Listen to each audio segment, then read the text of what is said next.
clear, but look at those temperatures: 13 in Manchester, maybe 16 in London, 15 in Cardiff, 9 or 10 in Glasgow and Belfast, and we will see that rain just trickling in here during the course of the evening time, eventually spreading towards Edinburgh also. And at the same time through tonight, the threat of some showers coming up from France with more cloud around as well. It's going to make for a different day on Wednesday. It means it won't be as cold first thing in the morning. Some pockets of frost across the northwest where we see some clearer skies. So for Northern Ireland, certainly the west of Northern Ireland, the Highlands of Scotland, tomorrow will be a brighter day with some sunshine, just 1 or 2 showers. Elsewhere, a lot more cloud around on Wednesday, and there will be some outbreaks of rain that could be quite heavy, particularly over eastern parts of England through the course of Wednesday. A very soggy day here for some, as we see that weather front pushing up, bringing warm air. So again, we could easily be in the teens. If we see some sunshine, 16 or 17, but further west, brighter, not as warm, but we are looking at more sunny skies for the rest of this week. There'll be some showers across Scotland and Northern Ireland on Thursday. But once they're out of the way, lots of sunny spells and temperatures widely in the teens. Hello there, I'm Eamon Holmes. And I'm Isabel Webster. And we hope you can join us for Breakfast with Eamon and Isabel. You make me laugh out loud, belly laugh. Is that important first thing in the morning? Yeah, absolutely. And there's me trying to be deadly serious. News is a serious business. Yeah, I have to rein you in sometimes. Well, it doesn't stop us laughing at it. It doesn't stop us having an opinion on what's going on. Yeah. And it certainly will not stop us reflecting what you think. Weekdays from 6 to 9:30 on GB News.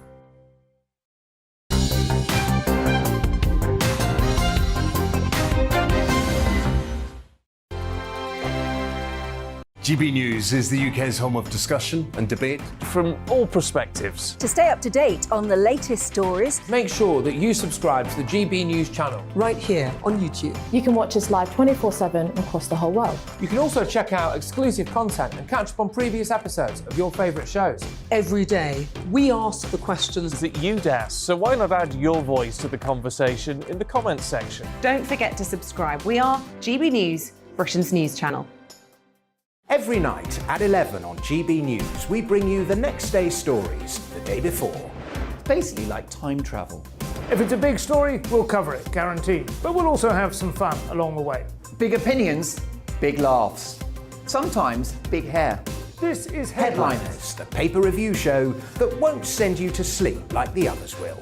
11 p.m, 7 nights a week. Join us.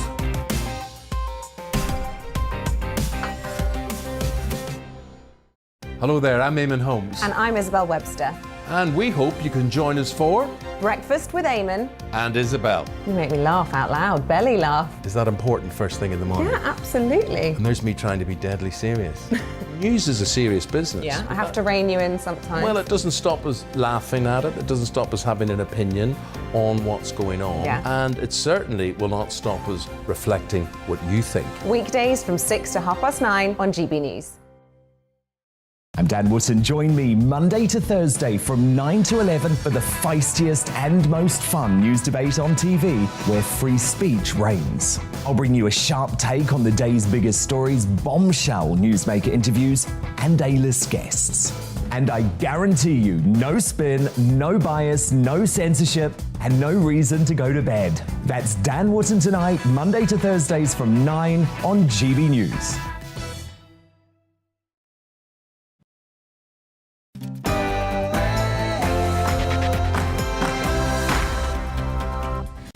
Well, good morning, everyone. This is To The Point on GB News with me, Patrick Christys, and Inaya Falarin Iman on your TV, radio and online. We're here all the way through until midday with a show jam-packed of the biggest stories and, of course, loads of opinion, yours and ours. Absolutely. Make sure that you get in touch with your views, gbviews@gbnews.uk. We'll be getting through all of those throughout the show, but first, it's time for the latest news.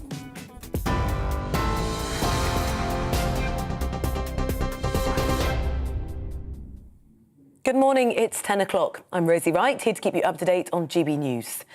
Now, there have been large explosions in the centre of Ukraine's capital, Kyiv, as the Russian invasion of the country now enters its 20th day.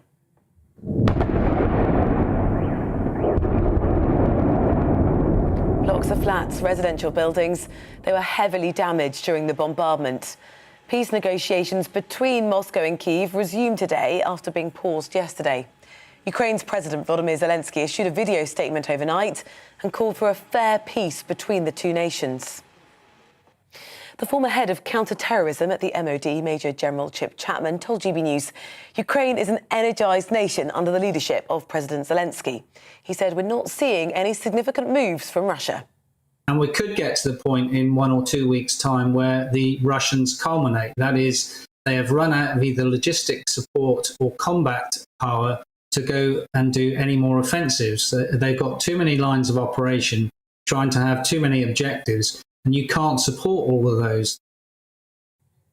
The Prime Ministers of Poland, the Czech Republic and Slovenia are going to meet with President Zelensky in Ukraine's capital today. The leaders are going to present an EU aid package. The Czech Prime Minister said the visit will show the unequivocal support of the entire European Union for the sovereignty and the independence of Ukraine. New laws to tackle dirty money in the UK have been fast-tracked through Parliament in a bid to target Russian oligarchs. The Economic Crime Act is going to allow the UK to sanction those who've had their assets frozen by the European Union, the US and Canada. Well, the government's now expected to announce further sanctions in response to Russia's invasion. A journalist is reported to have been arrested in Russia for interrupting a live news broadcast on a state television channel to protest against the invasion of Ukraine. It's the Channel 1 editor, Marina Ovsnovikova. She ran onto the set of the network's live nightly news show last night, shouting with a sign reading, "Don't believe propaganda, they're lying to you." In a video before the demonstration, she said she was ashamed of working for the channel. What is happening now in Ukraine is a crime, and Russia is the aggressor country. The responsibility for that aggression lies on the conscience of only one man, and that man is Vladimir Putin. In a statement released overnight, President Zelensky thanked her. I'm grateful to those Russians who do not stop trying to convey the truth, to those who fight disinformation and tell the truth, real facts, to their friends and loved ones, and personally to the woman who entered the studio of Channel 1 with a poster against the war. Aid agencies are warning the number of children fleeing and then crossing borders on their own is rising. The Disasters Emergency Committee, which is providing aid in Poland, says many refugees are arriving at countries surrounding Ukraine without family in Europe to help them. In some other news now, in the last half hour, the British-Iranian national Nazanin Zaghari-Ratcliffe has had her British passport returned to her. It's according to the Labour MP Tulip Siddiq, who tweeted that she's still at her family home in Tehran and that there is a British negotiation team currently with her. Now, detectives investigating the murder of the Northern Ireland journalist Liam Halligan have arrested 5 men. The men are aged between 20 and 54. They were arrested in Londonderry this morning under the Terrorism Act. Mr McKee was murdered in April 2019. A hearing's taking place today to determine if the mother of a murdered toddler should have her jail sentence for her involvement in the death increased. 20-year-old Frankie Smith was jailed for 8 years in December for her role in the murder of her 16-month-year-old daughter, who was killed by her former partner, Savannah Brockhill. Smith's sentence has been referred under the lenient sentencing scheme. Scotland's First Minister will confirm if COVID restrictions are to be eased further today. COVID cases are currently spiking in the country and hospitalisations with the infection are at the highest they've been for more than a year. Yesterday, the Scottish Government lifted all international travel restrictions for the country. National lottery operator Camelot is going to lose its licence after 30 years. The Gambling Commission announced they received the highest number of applications since Camelot was awarded the licence in '94. Officials say Alwyn is now the preferred applicant to take over the venture in 2024. You're up to date here on GB News. We'll bring you more as it happens. Now let's head to the point.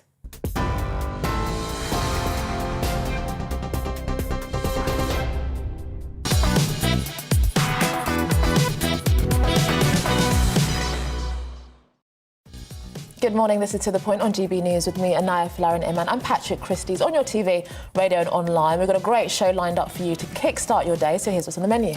Yes, well, we'll bring you the latest from Ukraine with our reporters Paul Hawkins and Isabel Oakeshott. They're in Poland alongside some brave volunteers helping Ukrainians find homes across Europe, including some here in the UK, as tens of thousands of Brits volunteer to host a refugee as part of the government's Homes for Ukraine scheme. Yes, the rule requiring mandatory jabs for all health workers ends today. Frontline NHS staff will no longer have to be vaccinated to treat you. We asked Dr. Lawrence Gerlis of Same Day Doctor whether he thinks the scrapping of the jab rule is a win for freedom or a loss for public health.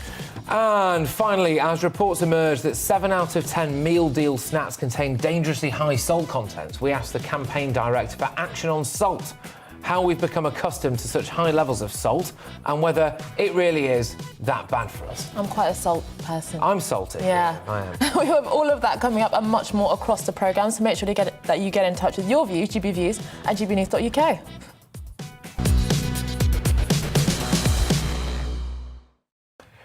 Right, well, the latest from Ukraine this morning. 2 residential buildings in Kiev have been hit by separate airstrikes, with one person reportedly taken to hospital. Meanwhile, Ukrainian officials estimate more than 2,500 civilians have died in the shelling of Mariupol, with dwindling supplies of energy, water and heat affecting the thousands that still remain.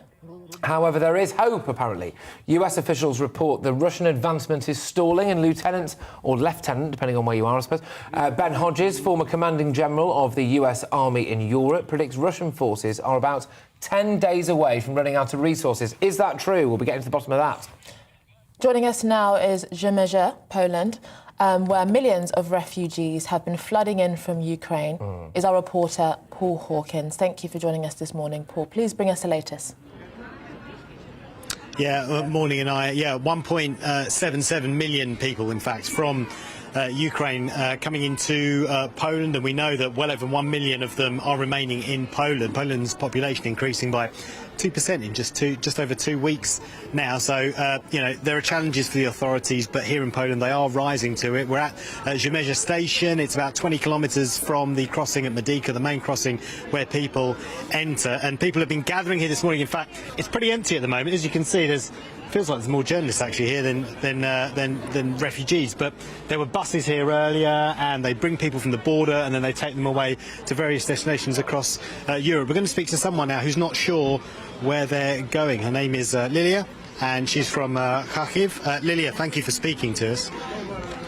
First of all, how long did it take you to get from Kharkiv to where we are now on the Polish border? It was a long trip because I went from Kharkiv to Lviv. It took 18 hours, and from Lviv to Poland 2 hours maybe. And I'm very tired. I did not sleep and eat. And have you had something to eat since you got here? Yes. Okay, you're okay now. But I'm also tired and stressed because I left my family in Ukraine. Yeah, are they okay?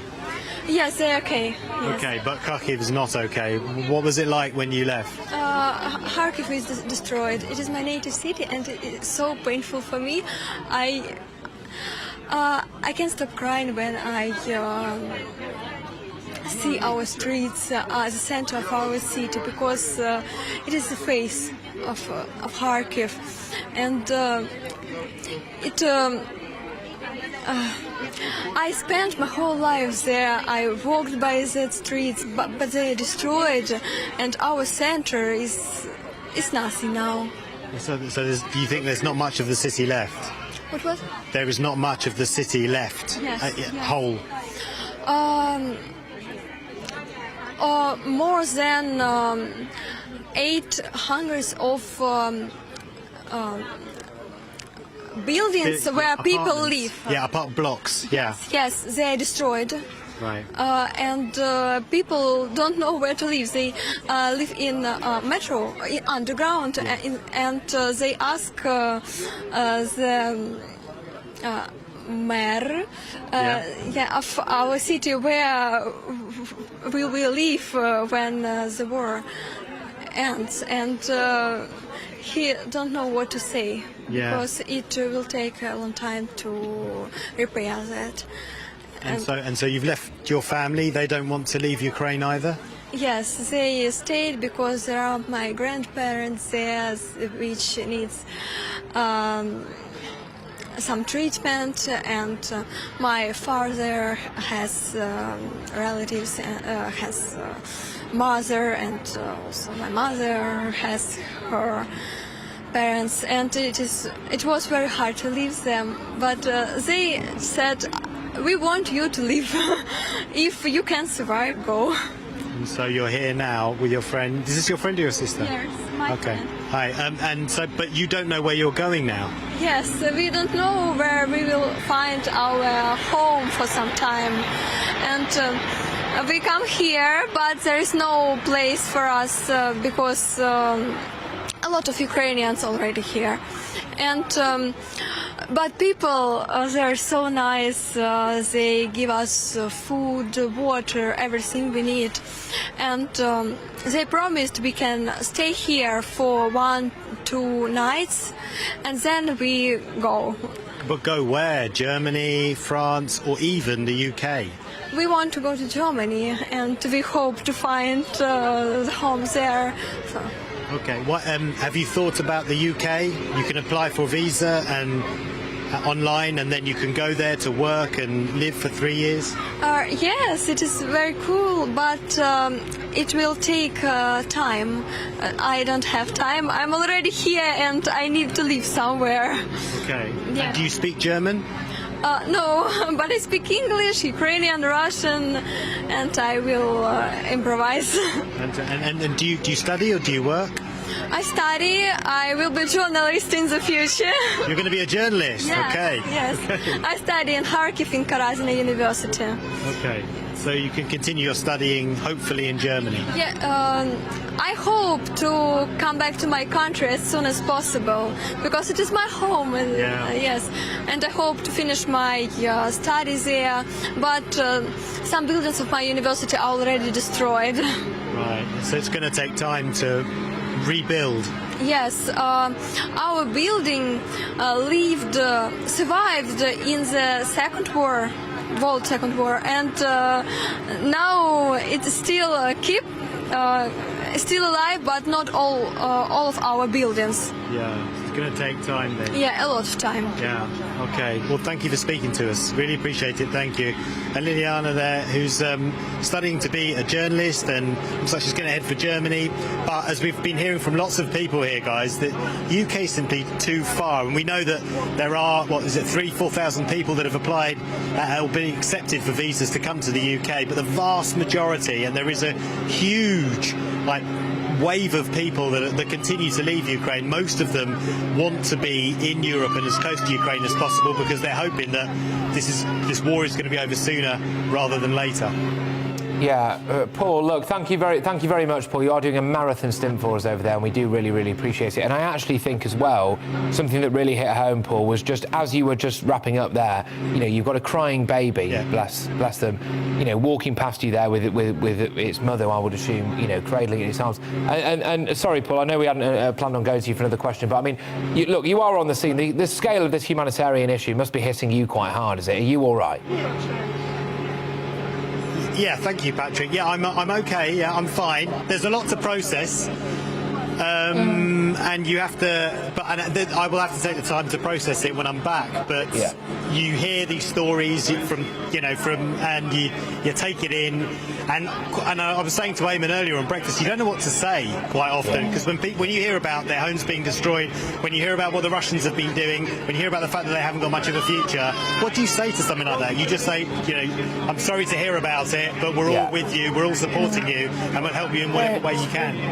Yeah, cheers, Paul. Look, thank you, so and much, thank you very much, Paul Hawkins. I believe we've got something quite imminent. Yes, an evidence session for Russian disinformation and sanctions on Russian sport is being held in Parliament. Let's listen in. 2013, the Russian state media, particularly television, actually had, I would say, unprecedented in my lifetime, and I lived in the Soviet Union until 1982, so absolutely unprecedented campaign around Ukraine.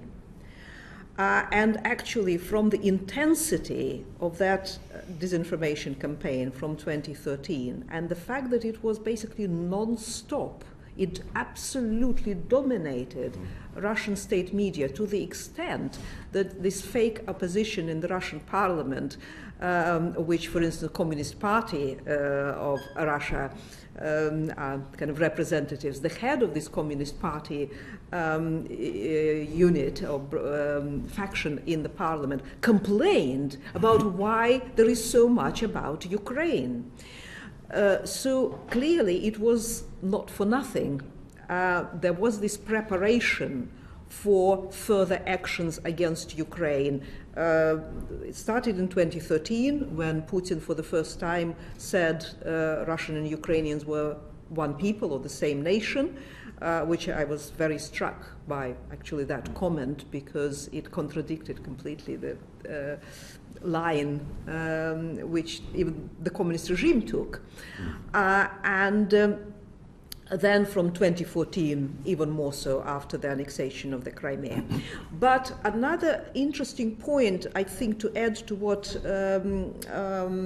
Keir already said, is that the public opinion, I don't know how much it is prepared for, in Russia, for actual war against Ukraine. And that is why it is forbidden to say that there is war. Because until the 24th of February, the line was on television that the war with Ukraine was impossible. And how can you imagine that we will sort of kill our brothers and sisters in Ukraine? And that is now actually quite problematic for the Russian propaganda journalists, because they don't even know what language to use.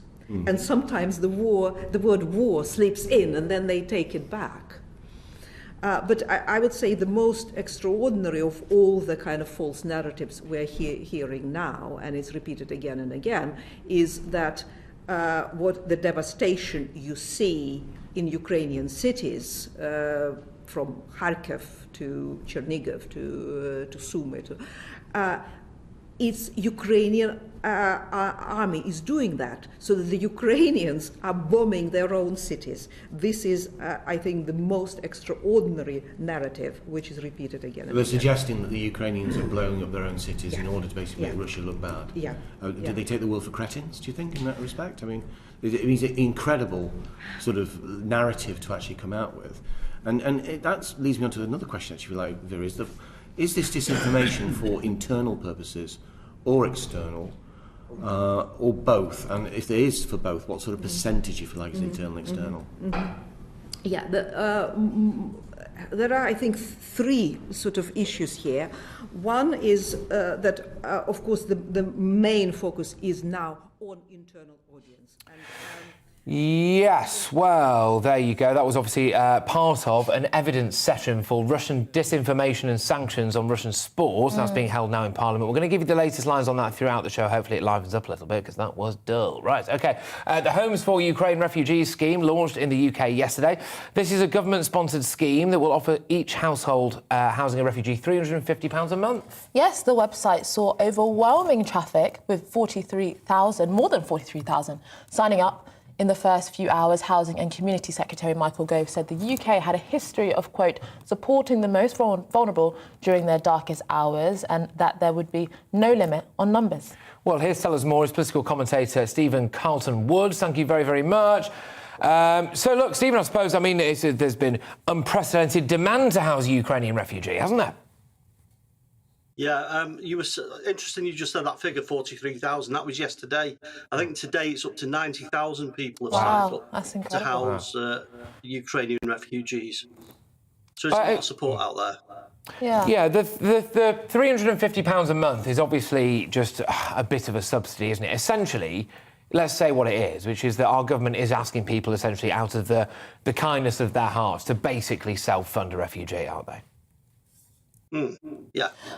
And if there's people prepared to put their hand in the pocket and do that and go that extra mile, I think that's a sensible way to go.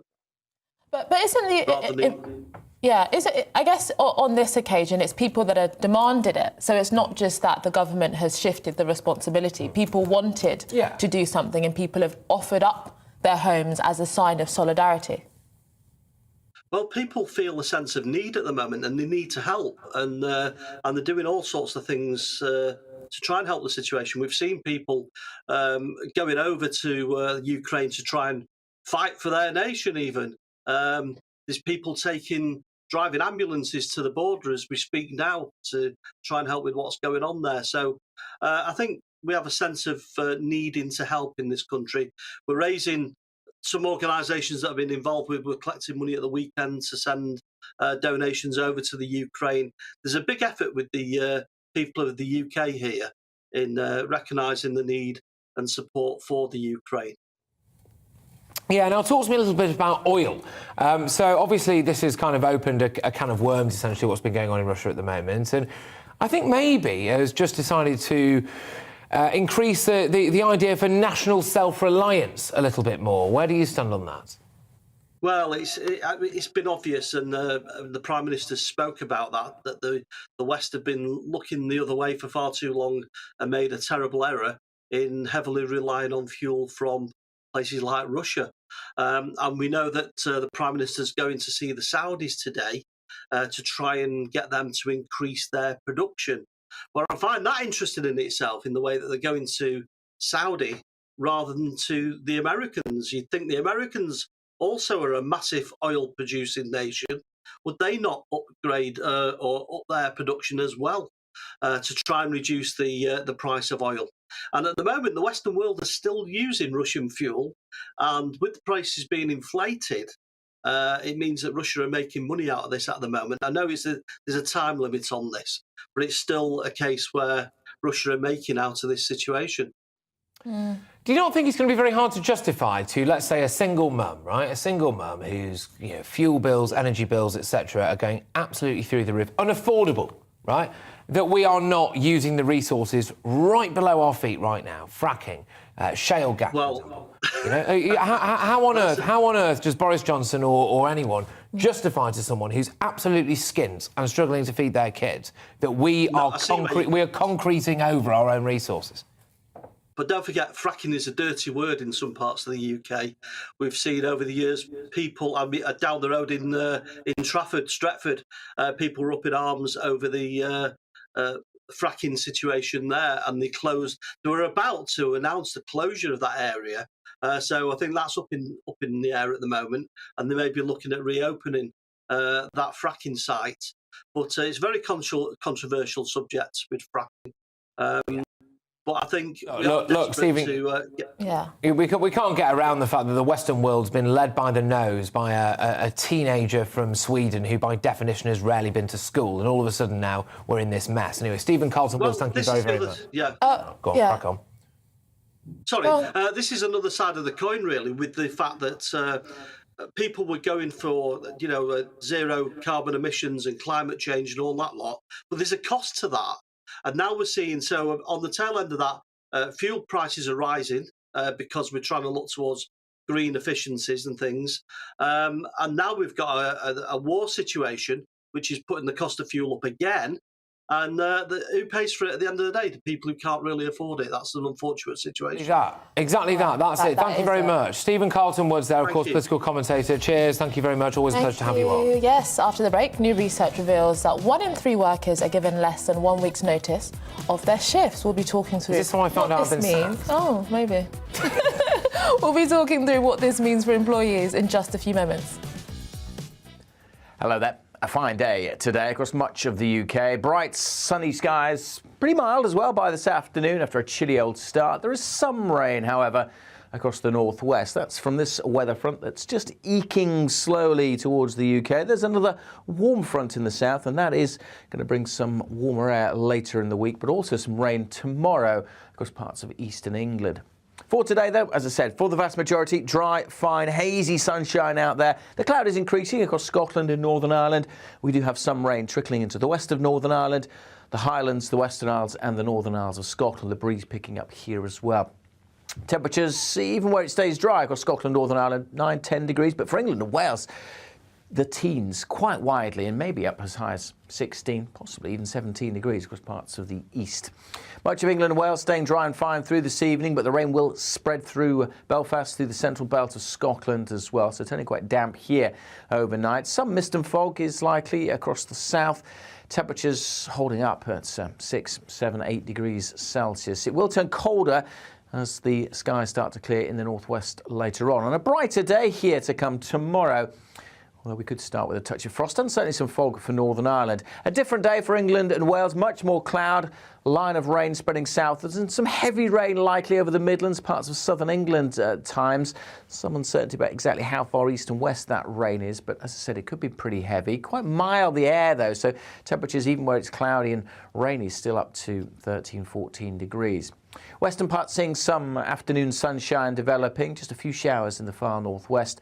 The showery rain in the east will linger well into Wednesday evening before it finally heads out into the North Sea. And once that's gone, bar a few showers on Thursday across Scotland and Northern Ireland. Most places set fair with plenty of sunshine as we head into the weekend.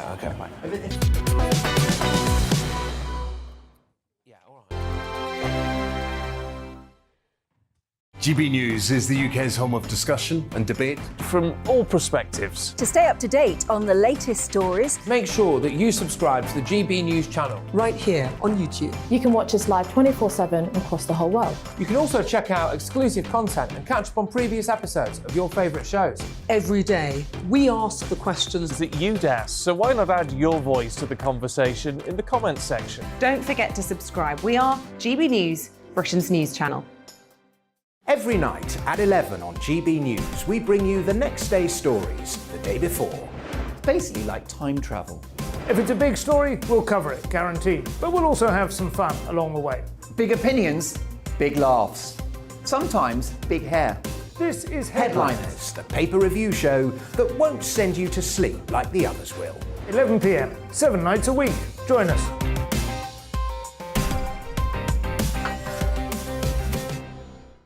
Hello there, I'm Eamon Holmes. And I'm Isabel Webster. And we hope you can join us for Breakfast with Eamon. And Isabel. You make me laugh out loud, belly laugh. Is that important first thing in the morning? Yeah, absolutely. And there's me trying to be deadly serious. News is a serious business. Yeah, I have to rein you in sometimes. Well, it doesn't stop us laughing at it. It doesn't stop us having an opinion on what's going on. Yeah. And it certainly will not stop us reflecting what you think. Weekdays from 6 to 9:30 on GB News. I'm Dan Wootton. Join me Monday to Thursday from 9 to 11 for the feistiest and most fun news debate on TV, where free speech reigns. I'll bring you a sharp take on the day's biggest stories, bombshell newsmaker interviews, and A-list guests. And I guarantee you, no spin, no bias, no censorship, and no reason to go to bed. That's Dan Wootton tonight, Monday to Thursdays from 9 on GB News.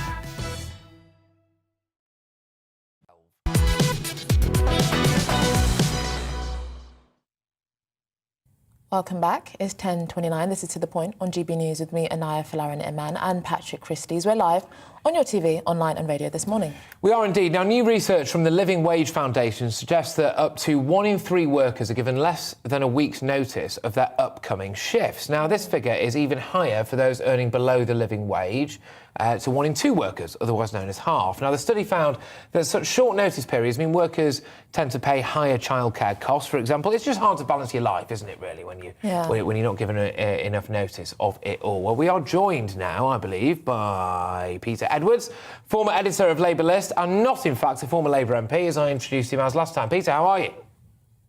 Good, thanks. Yeah, how are you doing? I'm good. So, look, is this a bad thing for workers? Does it give them increased flexibility, or is it just a nightmare? Well, it gives flexibility for the employer, but I think there's a lot more downside to the employee. You alluded to it earlier, you know.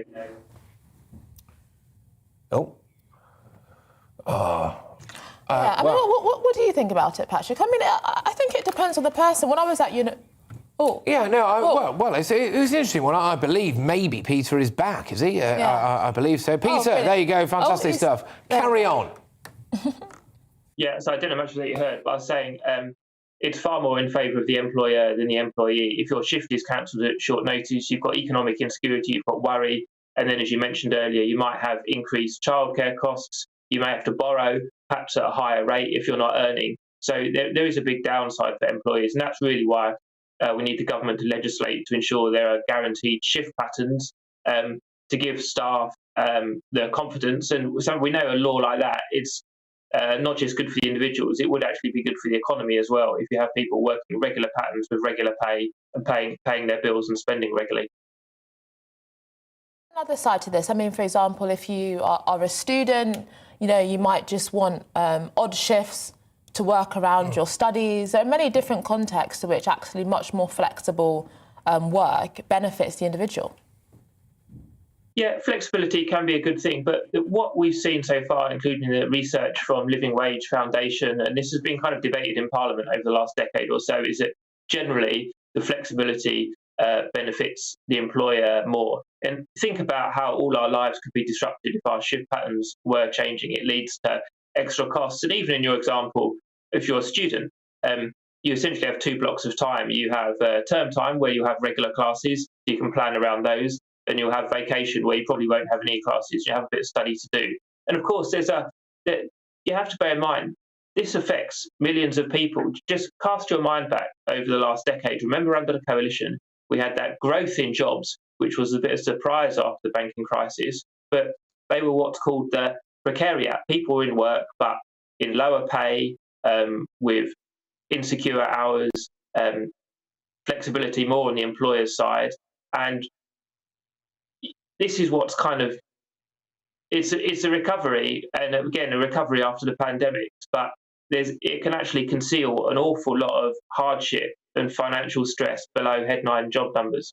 And Peter, I mean, do you think that the Labour Party actually pay enough attention to these economic issues? I mean, most of the time when we hear about the Labour Party nowadays is either supporting various different government policies when it comes to COVID or otherwise, or debating what a woman is. We don't actually hear Labour Party discussing these material questions of class and economics. Well, Labour Party is a very broad organisation. It is talking about all of these things every day. Of course, we want the media to cover that, but also there's a duty on the Labour Party to be interesting enough and sufficiently innovative that it gets coverage for its policies. So Labour has a special shadow cabinet position called the Future of Work, and that's led by Angela Rayner to look at exactly these types of issues. But I think your kind of challenge, if you like, is a fair one, because yes, there is a bit of a culture war at times, but think about what used to be called the Labour heartlands and those red wall seats. A lot of that does go back to economic issues like security of work, shop work, low pay.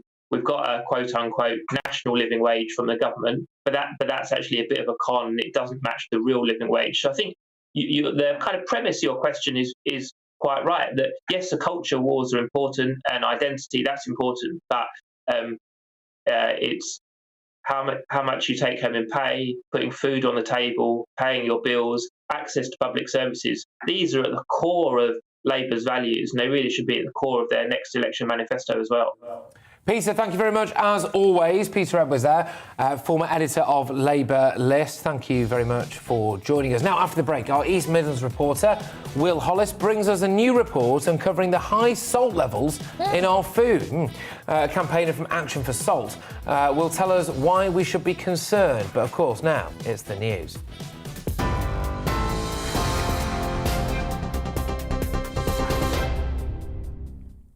Good morning, it's 10:34. I'm Rosie Wright. Let's get you up to date here on GB News. There have been large explosions in the centre of Ukraine's capital, Kyiv, as Russia's invasion of the country now enters its 20th day.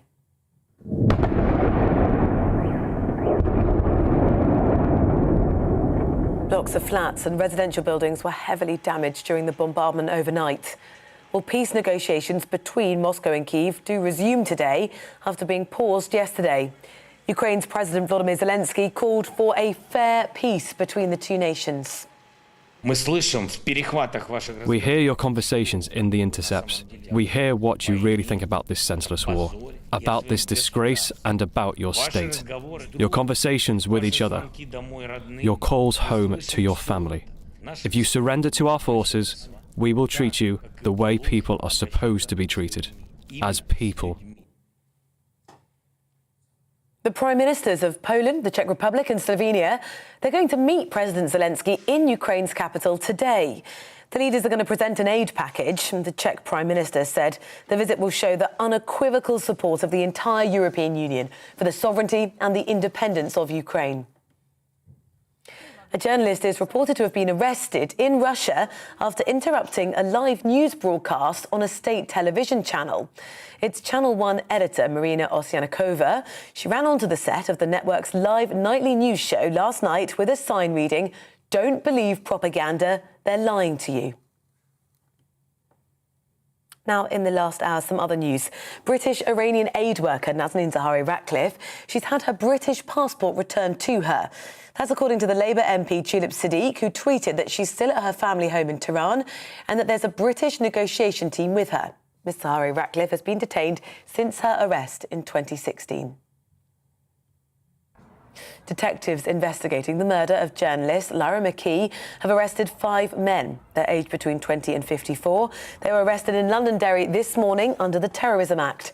Ms McKee was murdered in April of 2019. You're now up to date here on GB News. We're on your TV, online and radio. Now let's head back to the point.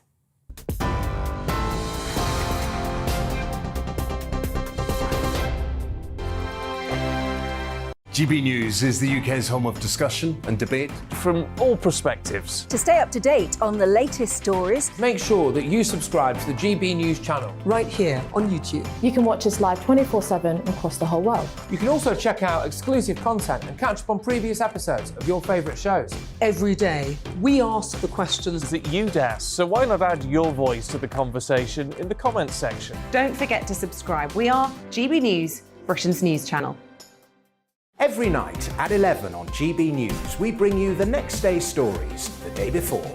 Basically like time travel. If it's a big story, we'll cover it, guaranteed. But we'll also have some fun along the way. Big opinions, big laughs. Sometimes big hair. This is Headliners, the paper review show that won't send you to sleep like the others will. 11 p.m, 7 nights a week. Join us.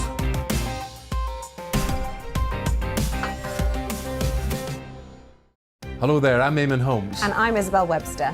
And we hope you can join us for Breakfast with Eamon. And Isabel. You make me laugh out loud, belly laugh. Is that important first thing in the morning? Yeah, absolutely. And there's me trying to be deadly serious. News is a serious business. Yeah, I have to rein you in sometimes. Well, it doesn't stop us laughing at it. It doesn't stop us having an opinion on what's going on. Yeah. And it certainly will not stop us reflecting what you think. Weekdays from 6 to 9:30 on GB News. I'm Dan Wootton. Join me Monday to Thursday from 9 to 11 for the feistiest and most fun news debate on TV, where free speech reigns. I'll bring you a sharp take on the day's biggest stories, bombshell newsmaker interviews, and A-list guests. And I guarantee you, no spin, no bias, no censorship, and no reason to go to bed. That's Dan Wootton tonight, Monday to Thursdays from 9 on GB News.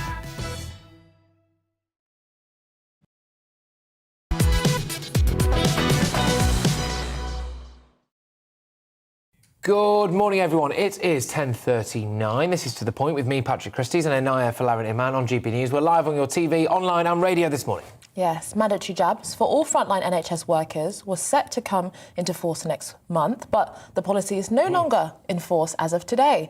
So, as unvaccinated NHS workers breathe a sigh of relief now that they can keep their jobs, we can't help but ask, is this a win for personal freedoms or a loss for public health? And which is much more important? Freedoms. Joining us now is Dr. Lawrence Gurlitt, a GP with over 30 years' experience and the founder of a private clinic, Same Day Doctor, which is a nice touch, actually. It's nice, the idea that you can see a doctor the same day that you actually want one these days. Thank you very, very much.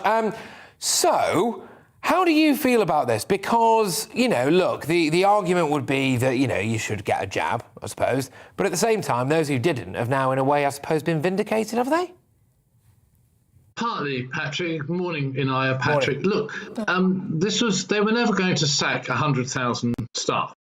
So the idea that it was mandatory for healthcare staff was a way of persuading the public. It was part of the PSYOPs, the psychological operations, to force the general public into being vaccinated. They were never going to sack these people. And is this a victory for the anti-vaxxers? Look, I'm concerned. There's no nuance in this. I'm very much pro-vac. I've had 3 vaccines myself. But at the same time, I do recognise that the vaccines have side effects. I've seen them myself. We know there is a vaccine damage task force out there, and I have a certain amount of sympathy.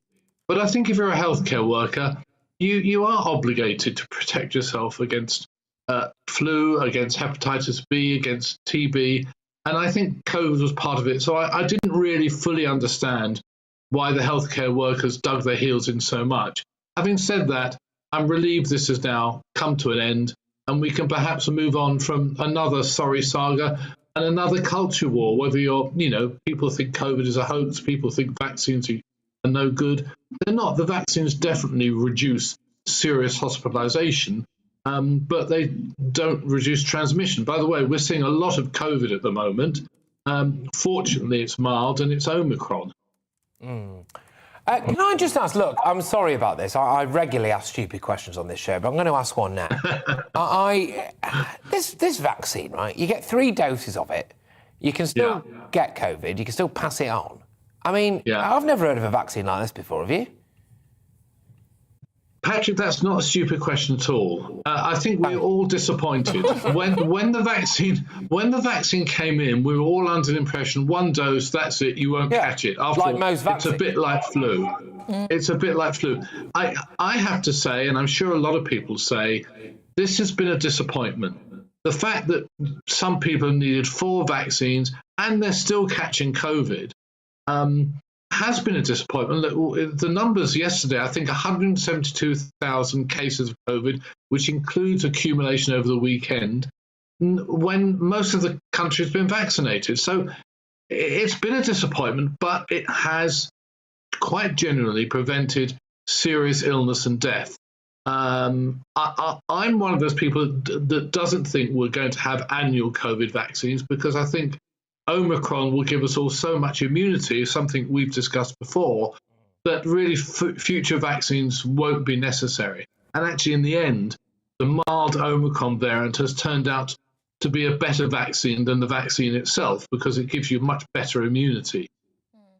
And what do you think has caused the government to shift its tack? I mean, over the last 2 years, they have actually been going with the stronger, harder, faster lockdown type of perspective, whereas in the last few months, they have done an about-turn and actually been leading in many senses in the world when it comes to coming out of the pandemic. Yeah. Well, I think we've come out because so many people do have immunity. The hospitalizations and deaths are at a low level. And I think we can see the end of COVID without a doubt. Although, listen, the numbers are high at the moment, as I've just mentioned, but it is March, and we recall it was March 2020 when all this kicked off. By the time we get to May, June, I'm quite sure, and I'll say it publicly now, and I'll be held to account, by May, June, this will all disappear, and we can enjoy a very nice summer. I doubt we'll get another resurgence next winter. There may be a few cases, but there's so many people now with Omicron. And as I've said before, having COVID gives you much better immunity than any number of vaccines. And there is an argument that if we hadn't had so many restrictions, we would have better herd immunity now. This goes right back to the original argument about herd immunity. I don't want people to have died, but maybe the restrictions have just left more of us vulnerable to COVID, and we didn't have to put the restrictions in place at all. Yeah, no, good stuff. Look, thank you very much, Dr. Lawrence. And also, I must say that your prediction there, I'm inclined to believe you, because I will never forget when you and I were, gosh, a good few months ago, must have been before Christmas, mustn't it? When Omicron had just emerged, and you rightly say, you were the first person I ever heard say it, and you were right, which you said it could be some kind of vaccine. And I'll never forget that, and you were right about that, so I'm inclined to believe, frankly, everything that you have to say after that. So thank you very much. Dr. Lawrence Gurlis, a GP with over 30 years' experience, and, of course, crucially, right about stuff, and also a same-day doctor. Now, when you're picking out items for your meal deal Have you ever stopped to look at the salt content? No, me neither. Naturally, I just eat it. Apparently this could be a bad thing. A new report by campaign group Action on Salt has analysed the nutritional content of over 360 items in meal deal promotions and has found that 7 in 10 snacks have a dangerous level of salt, meaning that Britons could be either exceeding their daily recommended intake of salt without actually looking at the package. Well, I believe Will Hollis now apparently joins us, who's got a lovely package for us. Thank you very much, Will. You look like you're about to be attacked by a flock of pigeons behind you, actually. But talk to me about salt. This is a really popular place for me to come on when I'm doing my lives. The only problem is the only other inhabitants, aside from where it's really busy with people moving around the city, is this is where the pigeons hang out, but it's nice and quiet for me. Of course, we're talking about the convenience of going for a meal deal. It's not something that you'd expect to traditionally find a lot of high fat, salt and sugar. Of course, this week we're talking about high levels of salt in our diet during Salt Awareness Week. One of the things that you probably expect a lot of salt to come from in your diet is your table salt, sprinkling it on your fish and chips or whatever you might like to put it on. But actually 75% of the salt inside of your diet comes from processed foods, and it is sneaking in through these meal deals. This is the new research and report that's been released from Action on Salt, the organisation where health experts have been mandating and calling for the government to do more to reduce salt within our diets. I think for a long time we've been looking at high saturated fats as well as sugar. We saw the government take action in the form of a sugar tax on refillable sugary drinks, your fizzy drinks, in particular takeaways, where you now got to pay, I think it's an extra 10p. They are looking at maybe doing something in terms of salt as well, but people are quite conscious of the high fat, the high salt, the high sugar, but maybe not so much of the salt inside of your meal deals. 70% in this report of snacks in most retailers on the high street of the 8 that they looked for contained high levels of salt. But whether people care about it, you'll have to see from what people in Nottingham said yesterday when I spoke to them as they went for their meal deals at lunchtime. To be quite honest, I don't think I do. I tend to look at the calories and occasionally the sugar content, but I really don't think I think about the salt content of things. I like it to be more salty. So, like, if there's less in it, so yeah, obviously but, like, in general, it doesn't concern me, but obviously for flavoring, yeah, I do put, like, more salt in my food. No, I don't. I normally think about the flavours rather than salt. No, I don't think about that a lot, but I do look at the salt content, and if it's, I think, like, okay, it might be too salty. I can't say it's ever, like, crossed my mind, to be fair, that what salt's in my meal deal. I just sort of pick it up and take it, you know what I mean? So. And what about in other ways that you might live your life or work? When do you think about salt and what it might mean for food? Well, obviously, in my career, I obviously think about salt all the time with me being a chef, working in a kitchen, so it's obviously necessary for me to think about it. But home cooking, it tends to be a little bit more casual. I don't really consider it too much, but, you know, still to a certain extent, I suppose. I try not to, but obviously if I get chips or fries, it's obviously, I kind of want more salt, because I'm more of a salt guy. But yeah, salt's not great, is it? I always try to buy health food, like, not like, you know, like the fried stuff, because in the meal deal you can buy some fruits like apples or some grapes, so I always try to buy a little bit of fruit, just to feel a bit better with myself, I guess. Yes, well, there you go. That was fascinating. Well, I must say, you could print the meaning of life on the back of my meal deal and I wouldn't read it, actually. I've never even looked at it. But it's interesting because actually salt is a very, very bad thing for you, isn't it? But I think pepper gets off rather. What about sugar?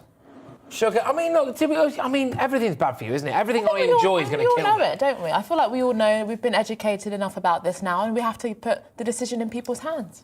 So, Will, thank you very much. Will Hollis there reporting to us about salt from Nottingham. Thank you very much. I went to uni in Nottingham, actually. It's quite nice to see it. Oh, did you? See it again, yes. I've never been there. Absolutely. Right, well, joining us now, apparently, is Catherine Jenner, who's campaigning for Action on Salt, who conducted this report. Catherine, thank you very much. Do you think that most people just don't care about salt? Thanks for having me. It was so brilliant listening to those reports then, and that is exactly the point. People are not that interested and they don't know about it. And even if they did, they wouldn't know where to find this information. It was quite hard to find it from the packaging and the nutrition information available. So what we're saying is it's not really down to the responsibility of you as a shopper, you should just be able to go about and enjoy your day. Choose the lunch that you want. What we really want is for the manufacturers to stop piling so much salt in there and trying to upsell us on salty products, meaning that you buy a sandwich, yes, but you also get offered lots of salty snacks, meat snacks, even cereal bars that contain lots of salt on top of it. So before you know it, you've hit your maximum amount of daily salt recommendation without even knowing about it. What is our daily recommended allowance of salt? Just out of interest, what is it? You should be having no more than 6 grams of salt a day. So 1 gram is about a pinch of salt. So think about that you might add in your cooking. But it's actually, as was mentioned, about 3/4 of the salt that we eat is actually in the food we buy. So it's not a case of what you can add to your food. It's already in there. So if you want to add a bit of salt to your chips or your cooking afterwards, that's going to make a marginal amount of difference compared to the food that you're buying that comes in a packet that's already full of it. About our ancestors, they were... I'm sorry about this. Oh. I'm being shouted at in my ear. And look, I'm very, very sorry about this, Catherine. I massively apologise. We're being rudely interrupted by Boris Johnson. We'll come back to you, Catherine, in a second. But by artillery and by aviation. And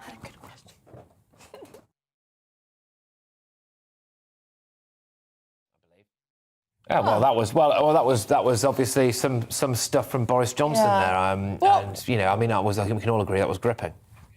Yeah, well, hopefully we can get Catherine let's go back because to... I had a question I really wanted to ask her. Live. Good stuff. Catherine, I believe, is back with us for Action on Salt. Sorry, you were only briefly interrupted by Boris Johnson. You're as confused as I am. Continue talking to me. No, I had a question. Our ancestors, for most of human history, have not had food. They've had to go out and hunt. They've been hungry. It's only been the last few decades that we have had the opportunity to have abundance. That means fast food, good food. I mean, isn't it? Don't we just want the choice and the freedom to eat whatever we want? We know if some food is bad or not, but ultimately, that's our choice. Well, as you heard from the Vox Pops there, people don't know it's bad for you. So you're absolutely right. Our ancestors did not have a lot of salt in their diet. They would have had less than 1 gram a day from the meat that they eat and some of the vegetables as well. So that's what our bodies are used to. What happens now is that we have so much salt, our body gets overloaded, our kidneys can't deal with it, it puts up our blood pressure and leads to strokes and heart attacks. Now, that did not happen to our ancestors. So yes, I believe that we should have a choice, but we can have a healthy choice, and also we can better understand what's in our food. So don't make food and then stick a healthy logo on top of it saying that it's good for you when actually it's high in salt that's going to put up your blood pressure. And give us plenty of choices. We found that of these meal deals on offer, about 3/4 of the snacks were unhealthy. That means 1/4 were healthy. Well, let's just increase the amount of healthy ones on offer and reduce the amount of unhealthy ones on offer. And that can mean it's the same types of foods. All you need to do is just remove a bit of the salt, a bit of the saturated fat, and a bit of the sugar, and all of a sudden you've got your favourite food, but just slightly healthier. No, absolutely. I mean, look, I'm bad for it, right? I put salt on absolutely everything, and it's that classic. I don't know if your mum was on this one. You've not even tasted it. You haven't even tasted it. I don't need to taste it. I've tasted your cooking for years, and I know it needs salt. Right? Okay, so that's where I'm at. But as far as you're concerned, of course, Catherine, it doesn't need salt, and in fact, I'm deeply wrong. Look, surely we're allowed some joy in life, Catherine. Can't I just have a little bit of salt on my meal? Of course, to think that salt is the only tasty ingredient out there is to really diminish the entire world of cooking and food out there. There are so many amazing flavours, and even a tiny bit of salt can be enhanced with other things like acidy lemon flavours or herbs or pepper, as you said, a bit of chilli sauce, a bit of chilli. So it doesn't have to be just salt. Try and expand your horizons a little bit and have a look at what other kind of things you might enjoy. You might surprise yourself. Well, thank you so much, Catherine Jen, the campaign director of Action on Salt, who conducted a report which found that actually we have very high salt content and lots of people don't know about it. Well, thank you so much for that. I blame Salt Bay. I'm a salt fiend. What you said about your mum, that's exactly what my mum says to me. It doesn't matter what it is, a gourmet meal, I will add salt to it. Yeah, taste it first. Don't need to taste it first. I know it needs salt. Anyway, right, OK. GBNews. Right, so GBNews, yes, go on. Jeffrey says, leave us alone. Each of the 3 items in the meal deal are available separately, so stop having a go at the meal deal. Otherwise, the supermarkets will stop the deal and blame you. Well, it's interesting, actually. Look, I don't know about you guys at home. Maybe it's just me. I literally never look at the information. I sometimes look at the calories. Do you? I've written that off, and I think I'm guilty of that. Gillian says, I'm sick of I'm sick of busybodies poking their snouts into the way we eat. I have to agree with the sentiment, to be honest. I think we could just eat what we want, really. Well, I mean, yeah, I'm not going to complain about more information. Probably the reason why I won't hit 40, but still, Right, OK, look, loads of you have been getting in touch. Thank you very much, everyone. We'll go to your views throughout the show. GBviews at gbnews.uk. Keep them coming in, but keep all your thoughts, of course. Coming in, we're going to be back shortly with more of today's top stories and plenty of your views after this short break. Stay tuned.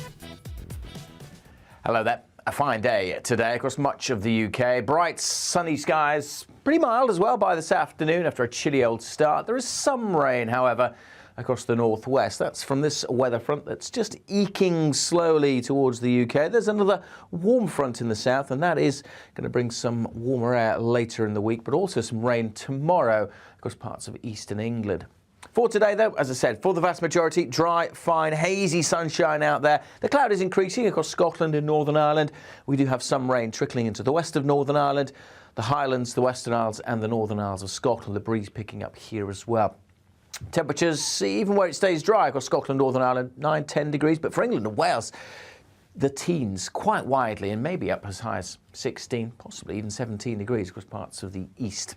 Much of England and Wales staying dry and fine through this evening, but the rain will spread through Belfast, through the central belt of Scotland as well, so turning quite damp here overnight. Some mist and fog is likely across the south. Temperatures holding up at 6, 7, 8 degrees Celsius. It will turn colder as the skies start to clear in the northwest later on. On a brighter day here to come tomorrow, although we could start with a touch of frost and certainly some fog for Northern Ireland. A different day for England and Wales, much more cloud, line of rain spreading southwards and some heavy rain likely over the Midlands, parts of southern England at times. Some uncertainty about exactly how far east and west that rain is, but as I said, it could be pretty heavy. Quite mild the air though, so temperatures even where it's cloudy and rainy still up to 13, 14 degrees. Western parts seeing some afternoon sunshine developing, just a few showers in the far northwest. The showery rain in the east will linger well into Wednesday evening before it finally heads out into the North Sea. And once that's gone, bar a few showers on Thursday across Scotland and Northern Ireland. Most places set fair with plenty of sunshine as we head into the weekend. Goodbye.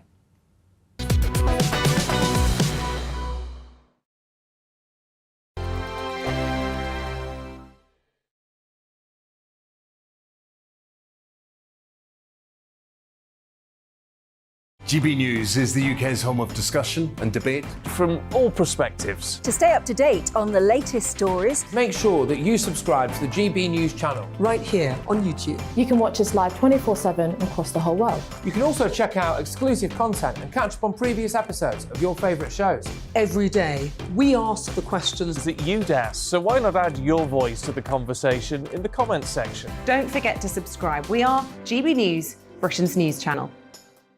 Every night at 11 on GB News, we bring you the next day's stories the day before. It's basically like time travel. If it's a big story, we'll cover it, guaranteed. But we'll also have some fun along the way. Big opinions, big laughs. Sometimes big hair. This is Headliners, the paper review show that won't send you to sleep like the others will. 11 p.m, 7 nights a week. Join us.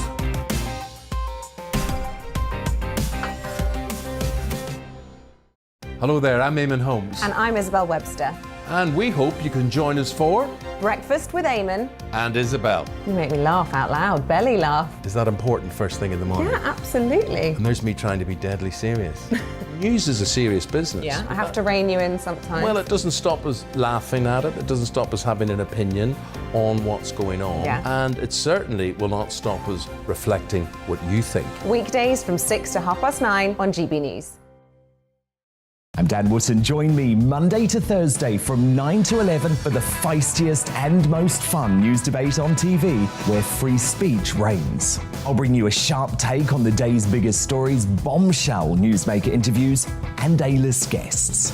And I guarantee you, no spin, no bias, no censorship, and no reason to go to bed. That's Dan Wootton tonight, Monday to Thursdays from 9 on GB News.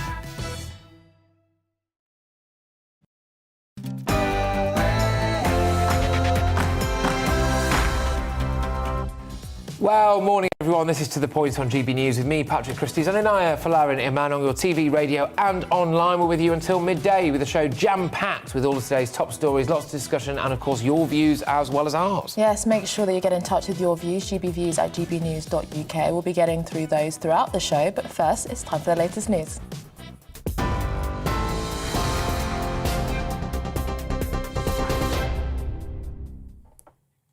Good morning, it is 11 o'clock. I'm Rosie Wright, here to keep you up to date on GB News.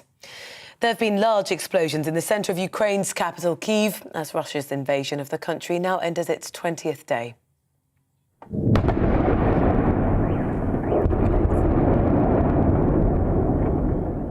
Residential buildings were heavily damaged during the bombardment overnight, which authorities say has left at least 2 people dead.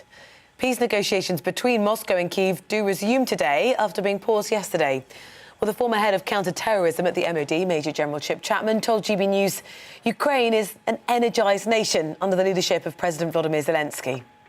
And we could get to the point in 1 or 2 weeks' time where the Russians culminate. That is, they have run out of either logistic support or combat power to go and do any more offensives. They've got too many lines of operation, trying to have too many objectives, and you can't support all of those. Well, the Prime Ministers of Poland, the Czech Republic and Slovenia are going to meet with President Zelensky in Ukraine's capital today. The leaders are going to present an aid package, and the Czech Prime Minister said the visit will show unequivocal support of the entire European Union for the sovereignty and independence of Ukraine. Now, every minute, 55 children become refugees in Ukraine. That's the equivalent of almost 1 a second. UNICEF says since the invasion of Ukraine started, a total of 73,000 children have become refugees on average each day. The UN confirmed that around 3 million Ukrainian refugees have fled the country so far. And of those, nearly half have gone to Poland. In the UK, nearly 90,000 households have signed up for the Homes for Ukraine scheme to help those fleeing the war. Well, new laws in the UK to tackle dirty money has been fast-tracked through Parliament in a bid to target Russian oligarchs. The Economic Crime Act is going to allow the UK to sanction those who've had their assets frozen by the European Union, the US and Canada. The government's now expected to announce further sanctions in response to Russia's invasion. A journalist is reported to have been arrested in Russia after interrupting a live news broadcast on a state television channel to protest against the invasion of Ukraine. As the Channel 1 editor, Marina Ovsnikova, ran to the set of the network's live nightly news show last night, shouting with a sign reading, "Don't believe propaganda, they're lying to you." Well, in a video before her demonstration, she said she was ashamed of working for the channel. President Zelensky thanked her. I'm grateful to those Russians who do not stop trying to convey the truth, to those who fight disinformation and tell the truth, real facts, to their friends and loved ones, and personally to the woman who entered the studio of Channel 1 with a poster against the war. In some other news now, the British-Iranian national Nazanin Zaghari-Ratcliffe has had her British passport returned to her. It's according to the Labour MP Tulip Siddiq, who tweeted that she's still at her family home in Tehran and that there's a British negotiation team with her. Miss Zaghari-Ratcliffe has been detained since her arrest in 2016.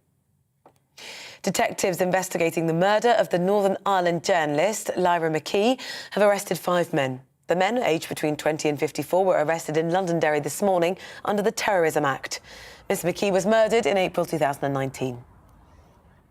A hearing's taking place today to determine if the mother of a murdered toddler should have her jail sentence for her involvement in the death increased.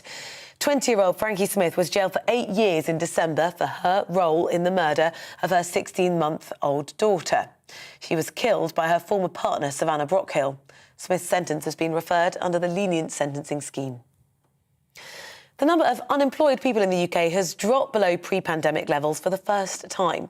The Office for National Statistics figures show 29.7 million UK workers are on payroll as of February. That's a record high. Earnings, though, continue to fall behind inflation. Average weekly wages are down 1.6% compared with the year earlier. Scotland's First Minister is going to confirm if COVID restrictions are going to be eased further today. COVID cases are currently spiking in the country and hospitalisations for people with the infection are at the highest they've been for more than a year. Yesterday, the Scottish Government lifted all international travel restrictions for the country. National Lottery operator Camelot is going to lose its licence to run the lottery after 30 years. The Gambling Commission announced they received the highest number of applications since Camelot was first awarded the licence in 1994. Officials say Alwyn is now the preferred applicant to take over the venture in 2024. You're up to date now on GB News. We'll bring you more as it happens. Now let's return to the Point.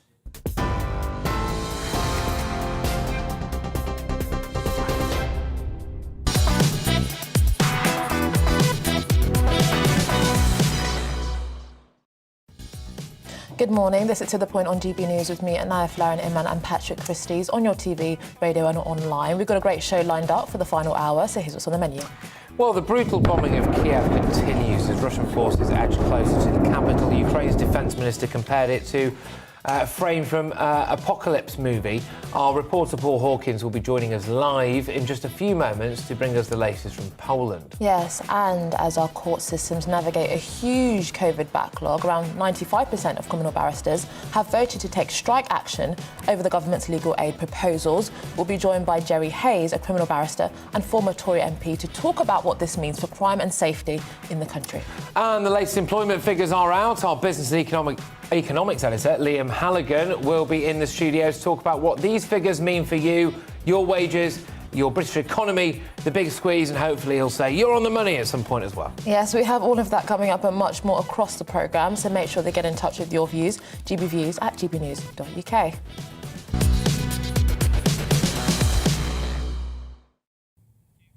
The latest from Ukraine this morning, the Prime Ministers of Poland, Slovenia and the Czech Republic have departed on a train bound for Kiev to meet with President Zelensky. But Kiev has sustained heavy shelling already this morning, apparently. Residential buildings have sustained airstrikes and fatalities, unfortunately, have been recorded. However, there is hope. US officials report that the Russian advancement is stalling, and Lieutenant Ben Hodges, former commanding general of the US Army in Europe, predicts that Russian forces are about 10 days away from running out of resources. Is that wishful thinking, do we think? Well, I don't know. Joining us now from Zimie, Poland, Przemyśl, Poland, where millions of Ukrainians have fled to, is our national reporter, Paul Hawkins. Thank you again for joining us for the second hour, Paul.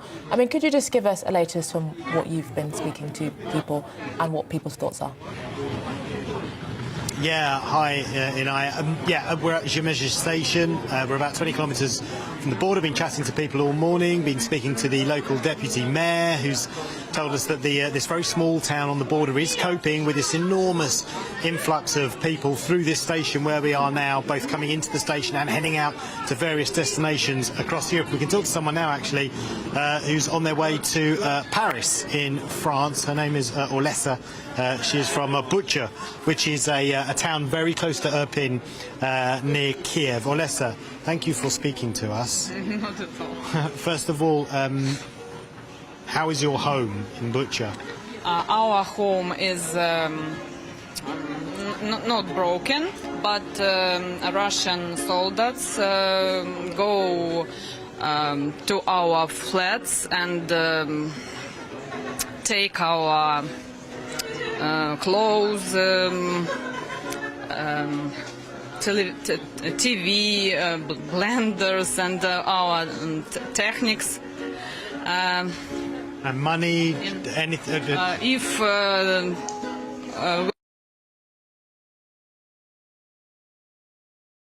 Unfortunately, is the hazard that you have when you're reporting live from abroad, unfortunately, there. But, look, of course, the point still stands. It's a humanitarian crisis going on there, and it's really interesting to see the views of the people on the ground and kind of the lived experience, really. But we are going to go now to Isabel Oakeshott. Yes, remember her. She normally does the show on a Friday. Well, she's out and about very much in Poland, I believe, and so we're actually going to go to a package that she's prepared for us now. So take it away, Isabel.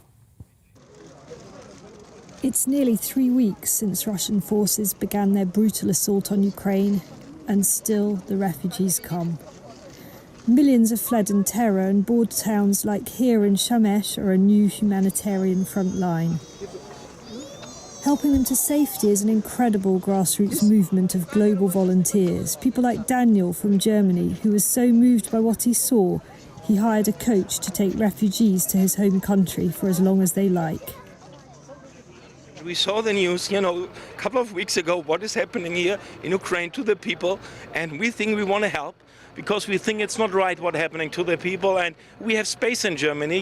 We heard that Poland is nearly full. We have space. A lot of people want to help. All the stories, if you talk to them, they should talk, not me. Because if you talk to them, their stories are really heartbreaking. And we think it's our job to help the people for a better future. Those fleeing the terror are put up in vast reception centres like this one in a primary school. Patricia, who's Polish but lives in the UK, headed back to her hometown to help out. I decided to come back because I was watching the news for around 5 days every day, crying, being super emotional, and that was the least I could do. So I've decided to come back and help the refugees. This is my primary school, and it's absolutely heartbreaking to be back here.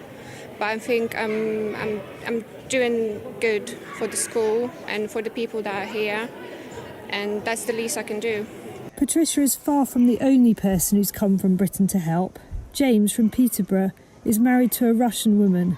He felt he had to do something. So we spoke about it in the evening one day, and she said, I said, I want to go and help, and she said, that sounds beautiful, and even give me some money to help. And so we bought the children lots of chocolates and been handing out 500 chocolate bars a day to children, and it's been really nice. And how does your wife feel about President Putin's actions and the war effort on his side?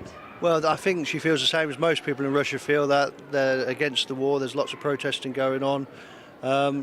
Nobody really understands what President Putin and his close people are doing. Just down the road is the train station where many refugees first arrive. The Deputy Mayor of Shemesh is grateful for the volunteers' support, including from the British. I asked him if the UK is doing enough at a political level. I do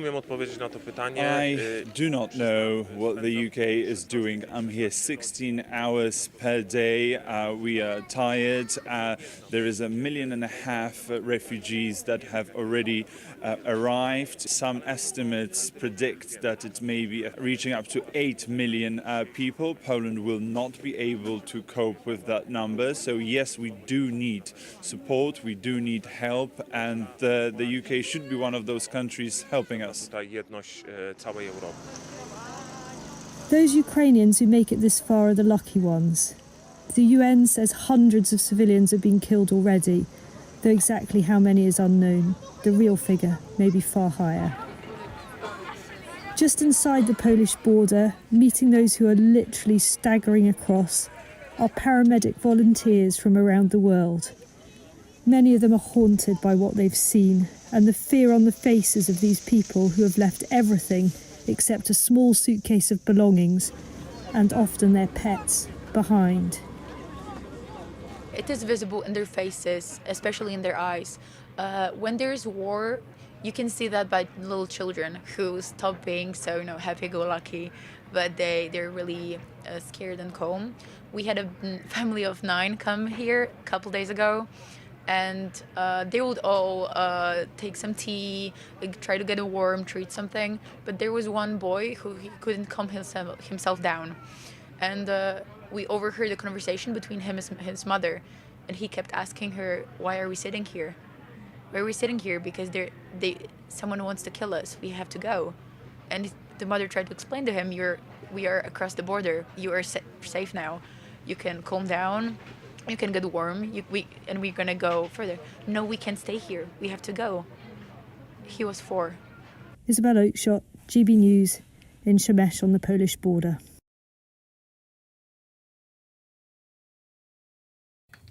Yeah, thank you very much, Isabel, for that report there, of course, from Poland. Isabel Oakeshott there.